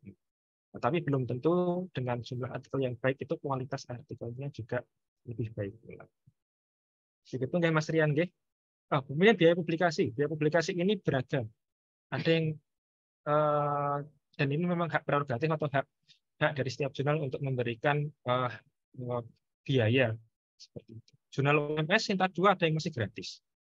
Jurnal UMS Sinta 3 ada yang sudah berbayar. Itu adalah hak dari pengelola untuk memberikan tarif publikasi. Tapi lazimnya memang jurnal Sinta 2 itu sekitar 1,5 sampai 2 juta. Antara itu. Jurnal Sinta di bawah Sinta 2, Sinta 3 itu biasanya di bawah 1 juta. Jurnal Index Scopus ada angka 5 juta. Tapi ada juga jurnal Index Scopus yang gratis. Banyak, Bang. Tapi memang dia selektif sekali dalam memilih artikel. Lanjut Pak Yusuf, monggo. Baik, untuk pertanyaan ketiga. Dari siapa gitu? Ini dari Mas Arif Rahman Hussein. Ya, izin bertanya, apakah jika sudah publikasi artikel di jurnal Sinta, bisa juga publikasi dengan artikel yang sama di jurnal yang lainnya? Baik. Untuk pertanyaan Mas Arif Rahman Hussein, apakah kita sudah publikasi di sebuah jurnal, boleh kita publikasi yang sama? Jawabannya tidak boleh. Secara etika publikasi itu tidak boleh. Dan ketika melanggar, maka kemudian dan ketahuan oleh jurnal, maka jurnal akan memberikan retraksi dan akan melakukan penarikan artikel seperti itu. Jangankan terbit di jurnal yang sama.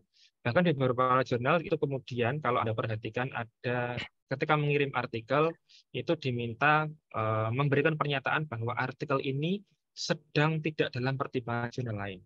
Artinya sedang tidak disubmit ke jurnal lain. Secara etika itu tidak boleh. Jadi jurnal sudah terbit, sudah melakukan submission atau pengiriman artikel di jurnal A, kok ini kok 1-2 minggu kok belum ada kabar ya, kok saya pindah ke sini, itu tidak boleh.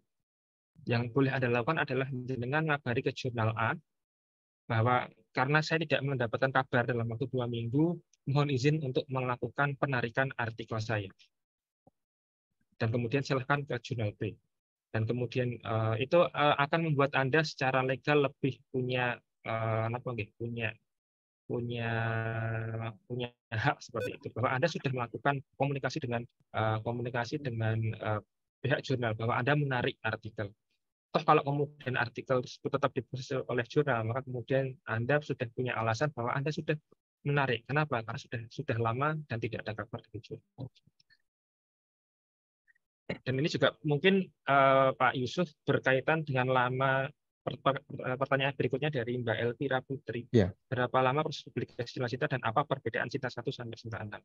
Lama proses publikasi itu beragam, Mbak dan Mas. Ada yang bisa 1 bulan sudah publish, ada yang ini yang justru yang sering terjadi, ada yang 3 hari sudah ada. Tapi saya yakin 3 hari itu tidak ada proses review. Dan ini tidak sesuai dengan kaidah etis publikasi yang ada. Dan jika nanti jurnal tersebut dinilai akreditasi, maka mungkin nilainya akan jatuh. Saya sendiri juga sering mendengar bahwa untuk jurnal sini aja, saya submit hari Senin, hari Jumat dinyatakan diterima kok. Enggak mungkin itu kalau diterima terus kemudian dengan ada proses review dari reviewer. Itu paling diterima, kemudian dilihat sebentar, oh sudah layak nih, lumayan nih sudah terbit, dan kemudian diminta biaya publikasinya seperti itu.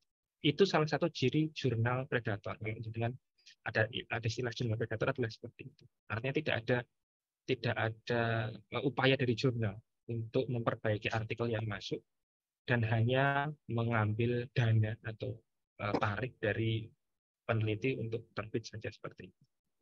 Dan kemudian ada juga jurnal yang bisa sampai 6 bulan itu artikel baru terbit, ada juga yang seperti itu. Tergantung dari proses reviewnya. Nah, Anda punya hak untuk mendapatkan kabar dari jurnal. Jika kemudian dalam waktu yang wajar 1 bulan kok belum ada kabar apa-apa, 1-2 bulan belum ada kabar apapun dari editor jurnal, Anda punya hak untuk bertanya. Dan Anda punya hak untuk menarik artikel Anda jika belum ada kabar. Nah, ada jurnal yang kemudian ada artikel dari dosen UMS itu sampai 4 tahun prosesnya untuk terbit di sebuah jurnal. Saya mungkin buka artikel dari Pak Dekan Fakultas Geografi Pak Jumadi. Submit tahun 2017, terbit tahun 2021. Artikelnya sudah sarjana S1 kalau dihitung, 4 tahun kuliah di jurnal tersebut. Kenapa? Karena kemudian reviewer atau editor jurnalnya ini waktu itu Pak Jumadi pernah berkata bahwa saya harus menambahi data. Saya harus menambahi data yang lebih banyak. Saya harus memperbaiki pengolahan data saya. Saya harus kemudian menambahkan data peta dan lain sebagainya yang kemudian itu mungkin agak lama. Jadi sampai 4 tahun. Dan itu tercantum di artikel PDF-nya. Submitted 2017, published 2021, 4 tahun. Tapi itu di jurnal Scopus, memang dia sudah tenanan, elit. Nah, pertanyaan kedua dari Mbak Elvira, apa perbedaan Sinta 1 dan Sinta 6? Nah, di Sinta pemeringkatan jurnal itu ada 6 level. Paling bawah itu Sinta 6 dan paling atas adalah Sinta 1. Nah, di setiap pengajuan akreditasi jurnal itu ada penilaian dari angka 1 sampai 100 untuk setiap jurnal. Untuk dapat terakreditasi di Sinta 6, jurnal tersebut harus punya skor 30. Nah, Sinta 6 atau jurnal berperingkat Sinta 6 itu nilai akreditasinya adalah 30 hingga 40. Itu Sinta 6. Sinta 5 adalah nilai akreditasinya adalah nilai 41 hingga 50. Sinta 4 itu jurnalnya angka atau nilai akreditasinya adalah 51 sampai 60. Jurnal Sinta 3 nilai 60 sampai 70. Jurnal Sinta 2 itu nilai akreditasinya 70 sampai 85. Jurnal Sinta 1 nilai akreditasinya adalah 85 sampai 100. Nah, khusus jurnal yang sudah terindeks Scopus itu mempunyai keistimewaan langsung berada di Sinta 1 tanpa harus melakukan pengajuan akreditasi. Dan Mbak Elvira, selanjutnya ada banyak sekali nggih. Iya. Oke. Untuk pertanyaan selanjutnya dari Mbak Atika Azahro, dari Sinta Ya. sendiri bekerja sama dengan Scopus, Garuda, Web of Science, Google Scholar, dan lain sebagainya. Tetapi mengapa artikel yang submit di proceeding juga ada rekam jejak dalam web Sinta, tetapi artikel proceeding tidak diakui dalam Sinta, tidak didata dalam Sinta? Oke. Baik, Mbak Atika, terima kasih pertanyaannya. Sinta memang kemudian mengambil dari Scopus, Garuda, WOS, Google Scholar. Nah, ada juga kemudian artikel yang tidak muncul ketika kita cari di Sinta. Padahal kita tahu bahwa ini jurnal ini sudah terakreditasi Sinta 2 nih. Tapi kok saya terbit di sini kok belum masuk ke Sinta? Ada dua hal. Yang pertama adalah artikel belum masuk ke Garuda. Artikel tersebut belum masuk ke Garuda. Nah, tugas siapa memasukkan Garuda atau tanggung jawab siapa memasukkan artikel tersebut ke Garuda? Itu adalah tugas dari editor jurnal untuk memastikan pengelola jurnal untuk memastikan bahwa setiap artikel itu harus terindeks di Garuda. Nah, untuk di Universitas Muhammadiyah Surakarta, salah satu tugas dari LPPI adalah memastikan bahwa artikel jurnal yang di UMS itu semua terindeks Garuda. Mengapa? Karena salah satu persyaratan awal untuk pengajuan akreditasi jurnal adalah semua jurnal tersebut sudah harus terindeks Garuda. Nah, ada juga proceeding yang tidak terindeks Garuda. Itu ada beberapa hal. Pertama, memang oleh pengelola proceeding tidak didaftarkan ke Garuda. Nah, memang secara sengaja tidak didaftarkan Garuda. Tapi untuk UMS kami usahakan untuk semua proceeding dari semua conference yang dilaksanakan di UMS itu masuk ke Sinta, baik melalui jalur di Garuda, di Google Scholar, atau syukur-syukur terindeks di Web of Science atau terindeks di Scopus seperti itu. Nah, ada juga yang kemudian tidak bisa terindeks Garuda karena terbit di sebuah proceeding, dan proceeding tersebut terbit secara online di web yang tidak bersifat cendekian. Artinya terbit diunggah di Google Drive, diunggah di website yang berbasis WordPress yang tidak bisa ditarik oleh Google Scholar seperti itu. Maka ya artikel Anda tidak akan muncul di Garuda, tidak akan muncul di Sinta, kecuali Anda kemudian melakukan update manual di Google Scholar dan kemudian disinkronkan, itu baru bisa muncul di Sinta. Nah, seperti itu Mbak Atika. Jadi jika tidak muncul, mungkin artikelnya belum muncul karena waktu untuk muncul di Garuda juga butuh waktu, nggih. Dari terbit di jurnal untuk muncul di Garuda itu juga butuh waktu terbit. Menunggu botnya Garuda untuk menarik data ke Garuda. Dan juga untuk masuk ke Sinta juga menunggu sinkronisasi dari Sinta ke Garuda. Oke, baik. Terima kasih Bapak Fariski untuk jawabannya. Ini kita lanjutkan saja untuk materi selanjutnya. Nanti akan kita bagi termin pertanyaan kedua setelah materi yang kedua selesai. Monggo silakan, Bapak. Baik. Ini yang materi kedua memang saya berencana untuk eksplorasi ke Sinta tadi, nggih. Jadi tadi kan saya hanya memberikan slide saja. Saya memberikan secara real time nanti bagaimana Sinta ini bisa Anda gunakan untuk sehari-hari, misal untuk mencari publikasi seperti itu. Nah, untuk mencari publikasi, mencari data referensi publikasi, di halaman depan ini ada pilihan dua, yaitu artikel Google Scholar dan Scopus. Nah, artikel Google Scholar dan Scopus. Jadi Anda bisa mencari di kedua ini seperti itu. Nah, saya tidak rekomendasi untuk mencari referensi publikasi di data penelitian dan pengabdian masyarakat, karena ini bukan final produk atau bukan produk akhir dari penelitian. Ini baru judul penelitiannya saja. Artinya satu penelitian itu kan bisa menghasilkan berapa banyak luaran.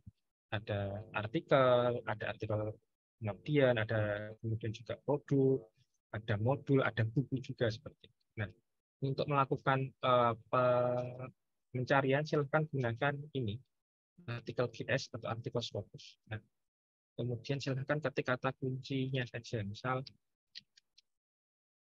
pendidikan guru, misalnya. Untuk artikel Scopus, kalau artikel Scopus dengan harus wajib menggunakan bahasa Inggris. Dan teaching misalkan. Atau kalau lebih spesifik elementary teaching seperti itu, dan kemudian kita klik enter. Ternyata kok malah nggak ada. Nah, ini mungkin saya terlalu banyak ini. Lalu berharap ada teaching elementary. Kita cari teaching seperti itu. maka nanti akan muncul artikel yang punya unsur teaching di sini. Nah, tetapi sekali lagi data di sini tidak terlalu filternya tidak terlalu baik, karena memang kemudian semua unsur yang ada kata teaching-nya itu akan muncul di sini. Di sini tidak ada, di sini ada core teaching, di sini ada juga large group teaching. Jadi mungkin harus mencari, harus membuat kata kunci pencarian yang spesifik seperti itu. Dan kekurangannya adalah di Scopus ini kita tidak bisa memfilter tahun berapa. Artikel tahun 2001 pun muncul di sini. Artikel tahun 2006 muncul di sini. Tetapi jika kemudian ini relevan dengan penelitian Anda, silakan Anda bisa kemudian langsung mengaksesnya.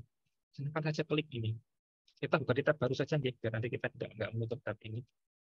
Ketika kita klik, dia akan langsung menuju ke laman Scopus.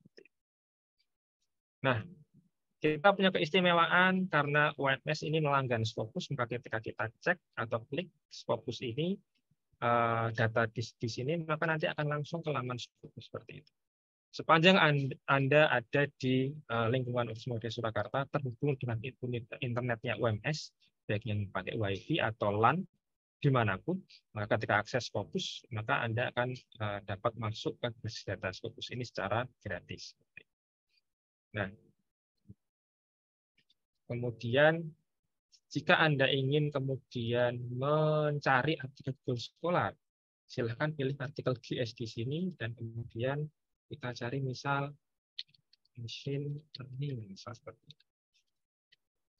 Kita klik enter dan kita tunggu kata pencarian.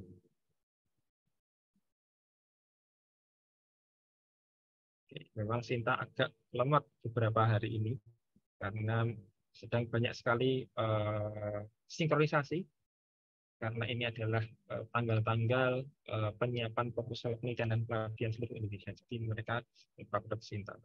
Nah, ini hasilnya. Dan kalau kita klik, dia akan langsung menuju ke laman Google Scholar. Dari sini jangan bisa masuk ke webnya, kemudian download PDF-nya dan lain sebagainya. Kalau PDF-nya itu bersifat open access seperti itu. Kalau tidak open access ya harus bayar. Gunakan Sci-Hub boleh, tapi hati-hati. Hati-hati. Dan tidak semua ada di Sci-Hub. Untuk yang baru-baru 2022, 2003 masih jarang yang masuk Sci-Hub. Nah, ternyata ini juga dibatasi. Nah, itu untuk mencari bagaimana jenengan semua mencari referensi untuk penelitian Anda, untuk calon artikel Anda seperti itu. Nah, jenengan juga bisa tadi melihat peringkat jurnal tadi. Ini yang mungkin sebenarnya saya ingin explore lebih banyak. Jadi kebanyakan mahasiswa, bahkan Bapak Ibu dosen, itu belum mengetahui bagaimana mencari atau memastikan peringkat jurnal tersebut. Bagaimana memastikan bahwa jurnal tersebut memang berperingkat atau terakreditasi SINTA. Karena mungkin sesekali Anda sebagai dosen atau mahasiswa mendapatkan tawaran dari publikasi dari sebuah jurnal bahwa ada call for paper, jurnal sudah terakreditasi dan sebagainya. Anda perlu melakukan klarifikasi dan konfirmasi apakah jurnal tersebut memang betul terakreditasi dengan cara seperti tadi, mencari judulnya dan juga kemudian mencari peringkat akreditasi jurnalnya seperti itu. Nah, dan juga di sini ketika kita masuk ke laman jurnalnya, kita bisa melihat masa akreditasinya. Kita cek ya, kita masuk ke laman jurnalnya, kita bisa melihat masa akreditasinya dan sejarah peringkat akreditasinya. Indigenous Jurnal Ilmiah Psikologi punya Fakultas Psikologi UMS sudah SINTA 2. Tahun 2016 dia masih ada di SINTA 4 sampai tahun 2018. Baru terbitan 2019 dia sudah mempunyai peringkat SINTA 2. Kemudian ini akan bertahan selama 5 tahun sampai 2024 besok. Dan ketika dia ingin tetap bertahan di SINTA 2 atau naik di SINTA 1, jurnal ini harus melakukan pembaruan usulan seperti itu. Ini kita bisa lihat di sini. Kita bisa lihat masa dari akreditasinya di sini juga. Dan berhati-hati jika kemudian ada jurnal yang masa akreditasinya berhenti di tahun-tahun 2022, 2023 atau 2021, 2022. Artinya mungkin sedang dalam tahap reakreditasi atau jurnal tersebut akreditasinya memang sudah kadaluarsa. Atau mungkin juga sedang dalam masa atau dia jurnal tersebut sedang vakum untuk terbit. Maka hati-hati, pastikan di tahun ini minimal dia memang sudah ada peringkat cintanya yang seperti yang Anda inginkan. Lalu apakah kemudian ada jurnal yang dicabut akreditasinya atau berhenti akreditasinya? Ada. Jangan bisa lihat filternya kalau di sini ada cancelled dan not accredited. Silahkan lihat. Di sini sudah ada 6 jurnal nih. Ada 6 jurnal yang kemudian berhenti akreditasinya entah karena pelanggaran etika publikasi atau memang dia sudah selesai dan tidak mengajukan perpanjangan seperti itu. Nah, jika nanti Anda ditawari terbit di sini atau dengan bertujuan terbit di jurnal ini, urungkan terlebih dahulu. Karena ya kalau nanti terbit ya tidak akan ditandai artikel tersebut tidak akan ditandai sebagai artikel jurnal terakreditasi. Nah, kemudian fitur-fitur yang lain jenengan juga bisa melihat subjek atau bidang ilmu yang ada di Sinta ini, siapa sih tokoh-tokoh yang paling tinggi publikasinya di bidang tersebut. Bahkan saya mau cek di bidang nursing atau keperawatan yang paling tinggi di Indonesia itu ada siapa. Ternyata ada. Nah, ini ada dua profil yang ini mungkin kesalahan dari pihak Erlangga, ya. Ada 2 profil, tapi dengan nilai yang sama. Pak dari Advani sudah profesor seperti itu. Kita juga bisa melihat tokoh kira-kira siapa sih yang secara di mata riset, publikasi, penelitian, dan pengabdian, siapakah yang paling leading di Indonesia seperti itu. Itu untuk tiap subjek penelitian. Kita juga bisa melihat pemeringkatan autor secara nasional seperti itu. Nah, siapa sih dosen dengan skor Sinta tertinggi di Indonesia? Ternyata ada dari UPI, Pak Arsep Bayu Dani Nandianto. Nah, itu untuk skor 3 tahunan ya, paling tinggi adalah beliau. Kalau kita mau cari skor overall, yang paling tinggi itu siapa sih se-Indonesia, kita akan bisa lihat juga. Ternyata ada Pak Dino Mulyono dari Institut Keguruan dan Ilmu Pendidikan Siliwangi. Nilai Sinta skornya 29 sekian. Saya agak ragu ini, memang karena ini skor pusat indeksnya 0. Google skornya 7. Ini nanti paling dalam 1-2 hari kalau ada yang lapor bahwa ada ketidakwajaran, ya ini mungkin profil beliau nanti mungkin akan di-unverify sebentar untuk diminta untuk memperbaiki datanya. Karena skor Sinta overall sampai 29.000 itu sudah luar biasa. Kemudian jenengan juga bisa melihat capaian dari afiliasi. Mau nyari UMS ada di peringkat berapa, jenengan bisa cek di sini. Top 10 itu ada UI, disusul Airlangga, IPB, top 10 malah UGM ya, nomor 1 sekarang 3 tahunan. Yang kedua adalah Airlangga, ketiga IPB, keempat baru UI, kelima UNPAD, keenam ITB, ketujuh Undip, tetangga kita UNS ada di perangkat 8, Brawijaya 9, Andala 10. Kemudian ITS 11 sampai peringkat 20 ada Universitas Negeri Padang untuk 3 tahunan. UMS ternyata ada di peringkat 23 sekarang. Kalau kita urutkan dari yang nomor 1 tadi. Ada di peringkat 23. Lumayanlah masih dalam top 25. Kemudian untuk afiliasi seperti ini, dan juga kita juga di afiliasi kita juga bisa melihat secara detail capaian-capaiannya. Di UMS itu sudah ada 778 yang terdaftar seperti itu. Kita juga bisa lihat autor nomor 1 UMS itu siapa sih?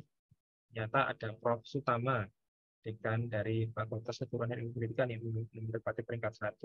Dan kemudian ada Prof. Kun Harisma dari Teknik Kimia, kemudian ada Prof. Harun, Wakil Rektor 1 seperti itu. Untuk 3 tahun, untuk skor 3 tahunan. Kalau mau yang lihat overall yang paling tinggi siapa sih? Ternyata pun tetap Prof. Tama gitu, dan overall yang paling tinggi untuk capaian penelitian. Nah, di halaman afiliasi kita juga bisa melihat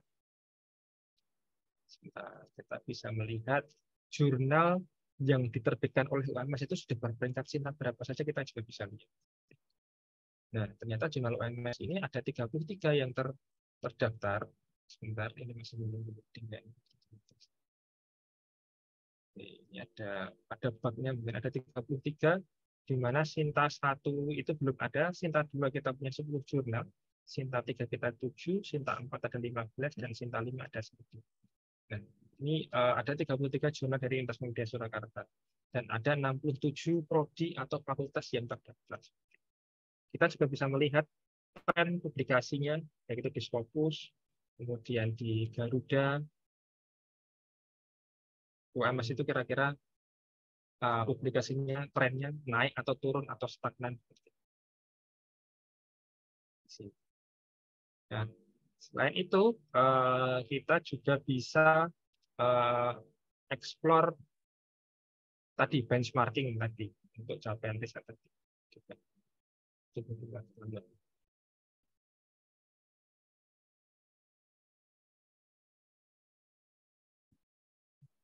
Pak Yusuf, mungkin kita lanjut menjawab pertanyaan mau nggih, mboten napa-napa, karena sepertinya web Sintanya sedang agak trafficnya banyak sehingga susah diakses. Oke, baik Bapak Fariski. Mungkin akan saya tampilkan pertanyaan selanjutnya dari para peserta pada hari ini. Untuk pertanyaan selanjutnya, sebentar.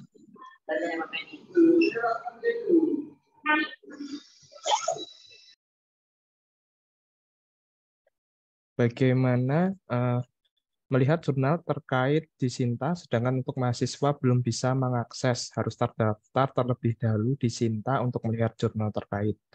Kemudian pertanyaan yang keduanya, bagaimana mengecek informasi terkait indeks Sinta pada beberapa jurnal yang terindikasi Sinta? Apakah kita harus cek satu persatu jurnal terkait untuk mengetahui indeks Sintanya?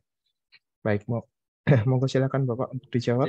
Mbak Safira, untuk melihat jurnal Sinta tidak perlu daftar, nggih. Saya tadi cek tadi tidak login. Jadi Anda tidak perlu login untuk mengetahui bahwa jurnal ini terindeks atau tidak. Cukup melakukan pencarian di laman Sintanya, cari nama jurnalnya, ada atau tidak, dan pastikan itu ISSN-nya benar seperti itu. Maka jurnal tersebut bisa dipastikan terindeks di Sinta. Nah, beberapa jurnal yang sudah tidak terakreditasi Sinta itu masih memajang label Sinta berapa, padahal dia kemudian tidak, ternyata kita cek itu sudah tidak berperingkat di Sinta lagi seperti itu, atau mungkin sedang dalam masa reakreditasi sehingga kita tidak tahu nanti terakreditasi atau tidak seperti itu.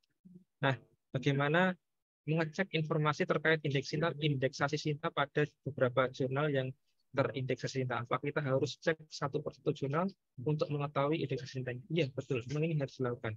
Dan harus melakukan due diligence tersebut, cek satu persatu jurnalnya, ini benar nggak sih Sinta sekian seperti yang dia iklankan di laman webnya. Kita harus curiga saja seperti itu. Karena kalau enggak, kita bahasa Jawanya keblonder, banyak yang kemudian keblonder, ya tergiur dengan tawaran ini jurnal terakreditasi nasional seperti itu.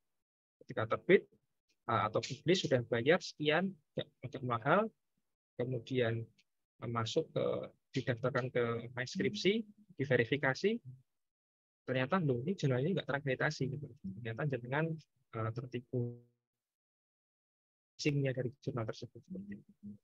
Dan juga pastikan bahwa web yang Anda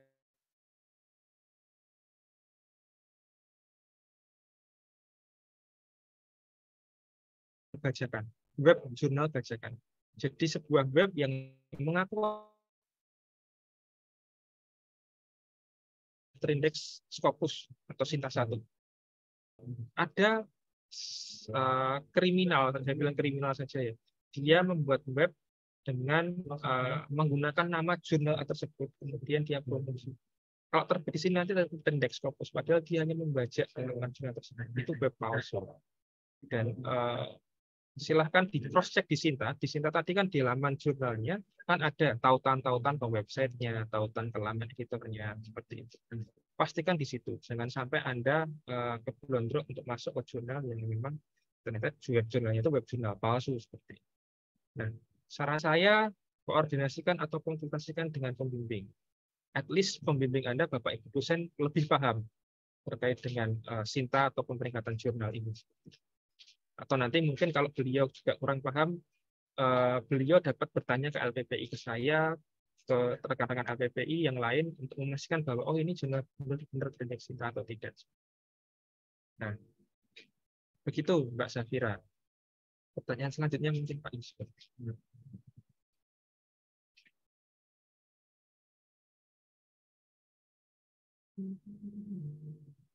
Pak Yusuf masih mute mungkin.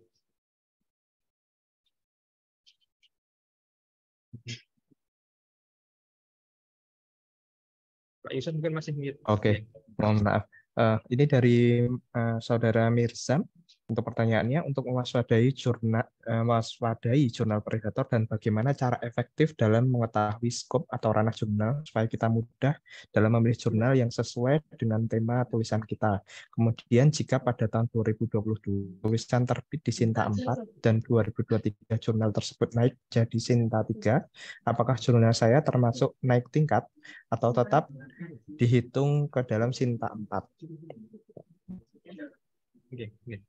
Baik, untuk dari pertanyaan dari Mas Vincent, untuk mewaspadai jurnal predator dan bagaimana cara efektif dalam mengetahui skop atau fokus ruang lingkupnya seperti itu. Nah, untuk mewaspadai jurnal predator untuk di nasional, insya Allah belum ada seperti itu. Jadi kalau bisa disebut sebagai jurnal predator, mungkin indikasinya ada, tapi indikasinya adalah kemudian jika dia publikasinya tidak wajar, jumlah publikasinya tidak wajar. Setahun bisa terbitkan 4 kali, 1 kali terbit lebih dari 50 artikel. Itu bagi saya, bagi kami yang berkecimpung di jurnal itu pasti akan geleng-geleng. Bagi pengelola jurnal itu kalau kemudian mengurus dengan benar, 1 kali 1 bulan menerbitkan 1 artikel itu susahnya minta ampun. Kalau nanti benar-benar dilakukan proses review ya, 1 kali 1 artikel itu susahnya minta ampun, karena kita harus menunggu review dari reviewer, membalikan ke penulis untuk menunggu revisinya seperti itu. Jadi jurnal predator itu jika kemudian jenengan submit Senin, Sabtu accepted, Minggu suruh bayar, Minggu depan terbit, itu salah satu ciri atau ciri dari tanda-tanda bahwa jurnal tersebut merupakan predatory journal. Artinya dia nggak peduli sama kualitas artikel Anda. Dia nggak peduli sama nanti artikel Anda itu dibaca orang bikin malu atau enggak. Yang penting saya dapat duitnya, sudah selesai. Itu predatory seperti itu. Dan bagaimana cara efektif dalam mengetahui skop ranah jurnal supaya kita mungkin memilih jurnal yang sesuai dengan tema tulisan kita. Nah, kalau Anda menulis atau sedang meriset terkait dengan hal ini, misal Anda riset terkait dengan machine learning, cari kata kunci tersebut di jurnal atau artikel-artikel di jurnal. Anda bisa melakukan pencarian di laman web jurnal masing-masing. Itu kan ada arsip terbitannya gitu. Apakah dia sering menerbitkan artikel yang bersinggungan dengan topik machine learning tadi, misalnya seperti itu. Atau lebih baik jika kemudian kata-kata machine learning itu di laman web jurnalnya itu ada tercantum di fokus dan ruang lingkup. Saya boleh memberikan contoh Pak Yusuf, saya share screen gitu. Saya share screen. Nah, di setiap laman jurnal itu pasti ada kata-kata fokus dan ruang lingkup. Saya boleh cek dulu. Oke, saya promosi Ijolai-nya MSJ. Di laman web jurnal pasti ada tautan ke fokus dan ruang lingkup. Atau terkadang ada pengelola jurnal yang baik hati, fokus dan ruang lingkup itu ditaruh di halaman depan. Nah, seperti ini, Ijolai fokus on advanced education and learning, challenging education and learning, sebagainya. Artinya kalau kemudian dengan merasa bahwa ini artikel saya masuk di fokus di sini, itu boleh dengan submit seperti itu. Pun lebih pasti kalau kemudian jenengan memastikan ke halaman fokus dan ruang lingkup ini. Jenengan juga bisa nyari di archive ini misalnya. Misalnya jenengan cari elementary misalnya. Dia terbitkan elementary artikel terkait dengan pendidikan dasar itu ada berapa artikel sih? Oh, lumayan banyak. Dan ada 6 artikel terkait dengan elementary yang sudah muncul di jurnal ini. Berarti jurnal ini menerima artikel elementary terkait dengan elementary seperti itu. Nah, Gitu. Satu lagi Pak, tadi pertanyaan dari Pak Mirza, saya agak lupa yang terakhir.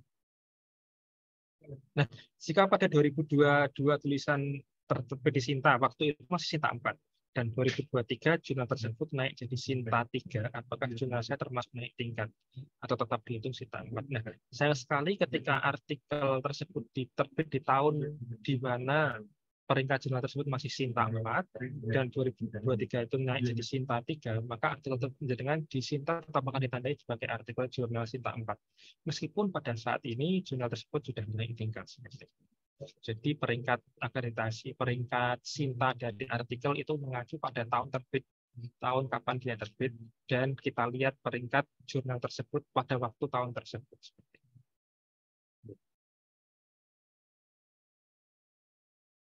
Nah, selanjutnya mungkin Pak Yusuf yang dari Mbak Septi Maharani. Yang harus dilakukan ketika melakukan kesalahan penulisan NIDN dan atau nama, dan syarat apa saja jurnal bisa dikatakan baik. Nah, untuk penulisan NIDN, jika nanti salah, misalnya NIDN itu kan Bapak Ibu ya, nomor induk dosen nasional ketika melakukan pendaftaran.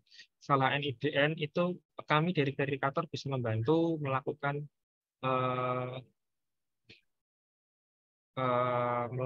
perbaikan data seperti itu. Jadi kami bisa dari verifikator di UMS membantu NIDN. Nama pun juga bisa kami editkan seperti itu. Jika ada kesalahan penulisan nama. Nah, artinya kemudian jika ada kesalahan administrasi terkait ini, maka jenengan Bapak Ibu dosen jangan khawatir, ada rekan-rekan verifikator yang siap membantu untuk validasi data seperti itu. Dan syarat apa saja jurnal bisa dikatakan baik. Nah, jurnal yang baik, syarat jurnal baik itu saya gampang saja. Lihat peringkat akreditasi. Semakin tinggi, itu semakin baik. Anda jangan ragu dengan penilaian akreditasi. Karena penilaian akreditasi itu ada sekitar 8 pertanyaan, dan setiap pertanyaan punya bobot penilaian yang sendiri-sendiri. Dari mulai aspek tata kelola hingga aspek substansi. Artinya kalau jurnal nasional itu ya baik ya akreditasi 1, 2, 3, 4, 5, 6 itu sudah baik. Makin tinggi makin baik seperti itu. Parameternya adalah akreditasi. Terindeks database internasional, minimal terindeks Scopus itu baik, atau minimal terindeks DOAJ. Karena DOAJ untuk masuk ke indeksasi DOAJ itu ada syaratnya. Jurnal harus kemudian mematuhi peraturan atau kaidah open access terbuka seperti itu. Jika terindeks Scopus itu lebih baik lagi karena Scopus sangat ketat.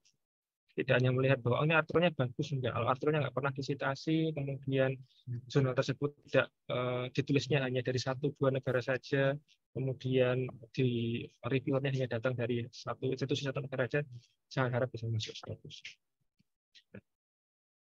Tadi ada pertanyaan tanggapan dari Pak Mas Mirzam atau Pak Mirzam yang discontinue. Yang discontinue itu nanti ketika terbit di jurnal discontinue. Discontinue biasanya jurnal yang terindeks Scopus ya. Kalau sudah discontinue ya tidak akan masuk Scopus. Meskipun jurnal tersebut pernah terdaftar sebagai jurnal terindeks Scopus atau berpartisipasi atau berakreditasi seperti itu, maka kemudian ketika discontinue akreditasinya atau discontinue indeksasinya, maka artikelnya tidak akan dihitung sebagai artikel indeksasi Scopus atau artikel jurnal terakreditasi. Maka berhati-hati, apalagi dengan jurnal yang predator tadi. Dia memang mungkin beberapa jurnal yang terindikasi predator tadi mungkin sekarang masih ada di Sinta 3, bahkan Sinta 2. Tetapi ya tentu saja kementerian juga tidak menutup mata. Kalau ada laporan, kalau kemudian ketika diakreditasi, asesor akreditasi melihat kok ini kok ada banyak ketidakwajaran. Tidak ada usaha untuk melakukan proses review. Bisa jadi di akreditasi berikutnya dia tidak terakreditasi bisa. Atau turun akreditasinya juga ada. Ada banyak kasus jurnal turun peringkat akreditasi itu ada banyak. Karena mungkin dianggap kualitas jurnalnya itu turun. Dan seperti itu nih. Yang lain masih ada nih Pak. Ya masih Pak. Masih ada nih. Ini yang dari Saudara Rama, apakah proceeding atau proceeding konferensi atau seminar di Indonesia juga ada sistem perankingan Sinta juga? Pak Rama Rizana ini dosen dari teknik sipil nih Pak Rama. Konferensi atau seminar belum ada perankingan Pak di Sinta. Jadi dia akan masuk di Sinta ketika sudah masuk di Garuda.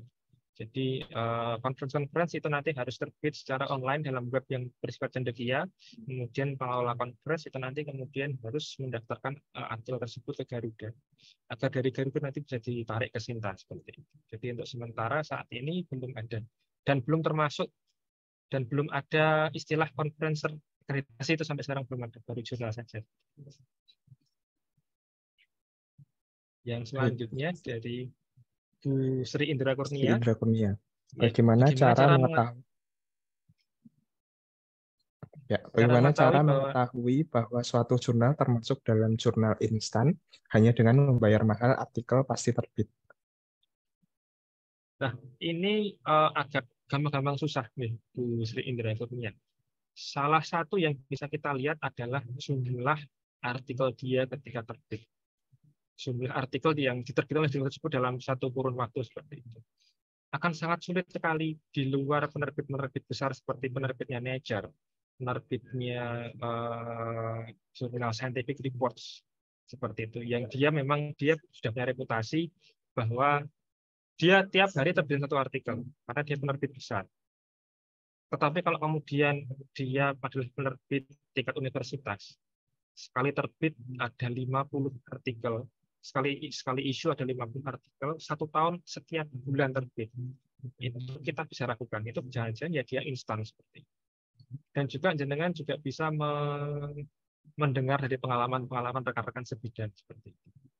Jurnal tersebut bersifat instan itu pasti ada pengalaman. Di sini cepat kok. Nanti ada selentingan kabar seperti itu.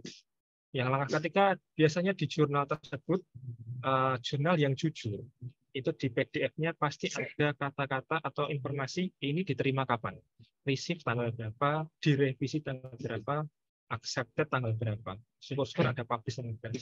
Itu kemudian jurnal tersebut pasti kalau dia jujur seperti itu, saya bisa katakan bahwa jurnal tersebut bukan jurnal yang bersifat instan. Artinya informasi timeline-nya itu kemudian tertulis dengan baik. Nah, kalau kemudian jurnal tersebut tidak menyediakan informasi timeline seperti tadi, bisa jadi sering sekali ditemukan bahwa ternyata dia bersifat instan. Dan ini yang harus dihindari karena mungkin pada saat dengan submit itu masih terindeks fokus, ketika sudah terbit sudah discontinue dengan rugi besar, sudah membayar sekian seperti itu. Baik, terima kasih Bapak Fariski. Mungkin untuk pertanyaannya kita cukupkan saja pada sesi ini. Kami meminta untuk closing statement dari Bapak Fariski untuk materi pada hari ini. Silakan Bapak. Baik, terima kasih Pak Yusuf. Pertama, saya mengucapkan terima kasih sekali kepada Perpustakaan UMS dengan adanya Library Literacy Fest, di mana satu sesi memang khusus untuk Sinta, sehingga kami di LPP UMS bisa berbagi sedikit pengetahuan kami terkait dengan Sinta sebagai salah satu database publikasi secara nasional dan Sinta sebagai salah satu sebagai satu-satunya tolok ukur pencapaian riset dan publikasi nasional.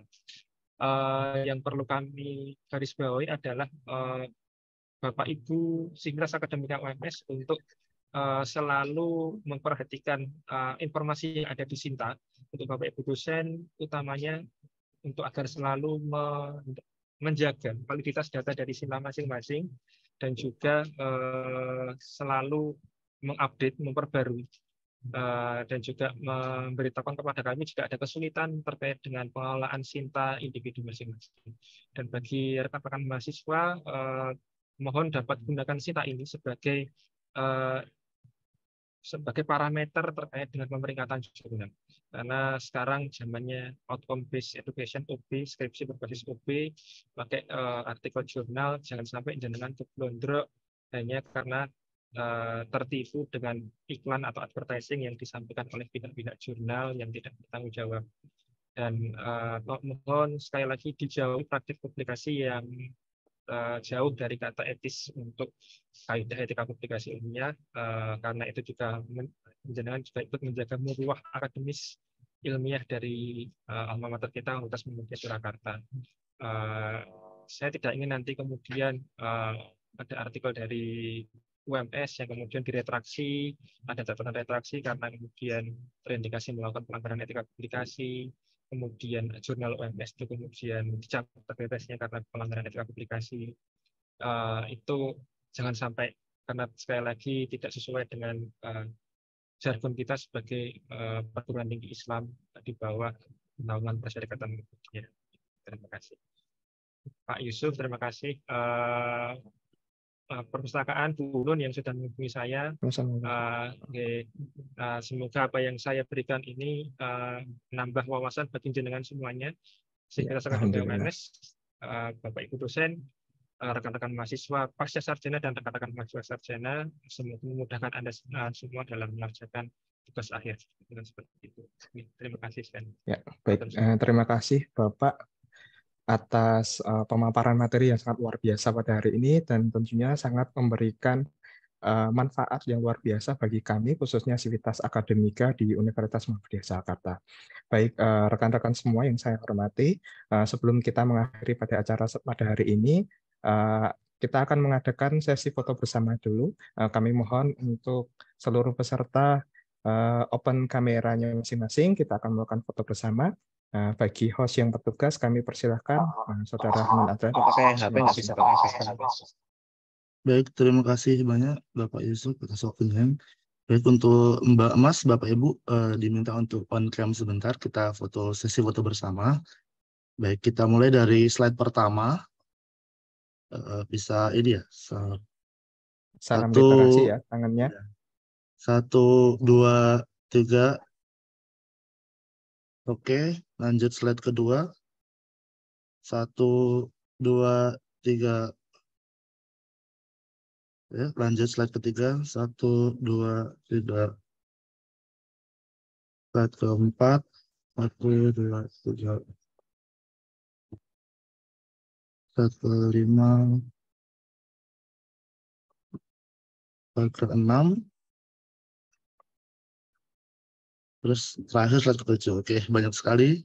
Sudah. Alhamdulillah. Terima kasih atas waktunya Mas Yusuf. Saya kembalikan lagi kepada moderator. Terima kasih. Baik.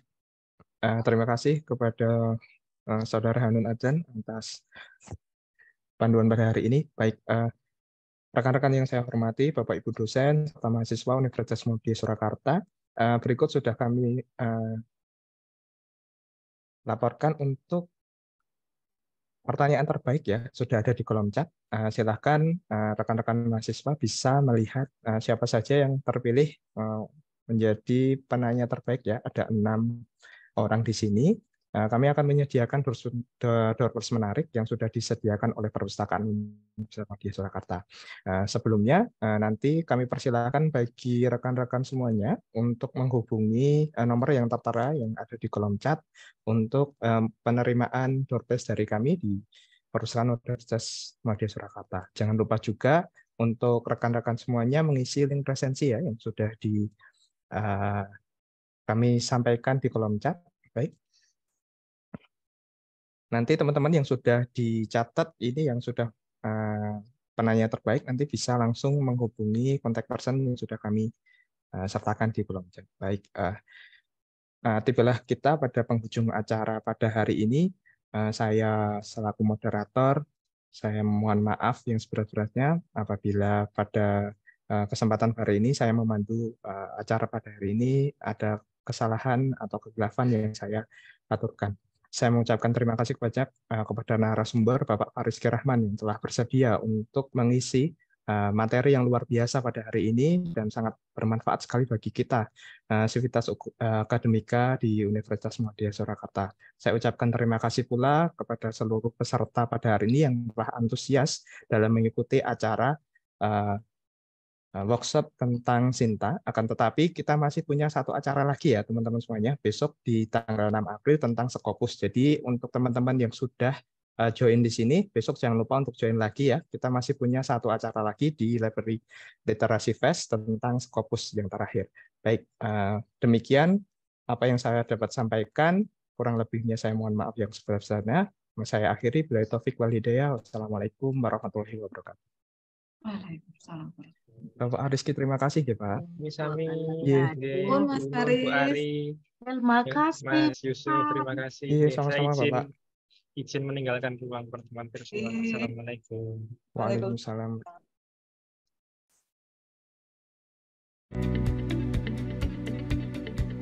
Perpustakaan Universitas Muhammadiyah Surakarta terus berbenah mengikuti perpustakaan sesuai dengan visinya menjadi pusat pengelola dan penyebaran informasi yang berbasis teknologi informasi guna mendukung pelaksanaan pengajaran, penelitian, dan pengabdian masyarakat serta pengembangan ilmu dan nilai keislaman. Assalamualaikum warahmatullahi wabarakatuh. Selamat datang di Perpustakaan Universitas Muhammadiyah Surakarta, The Center of Academic Activity.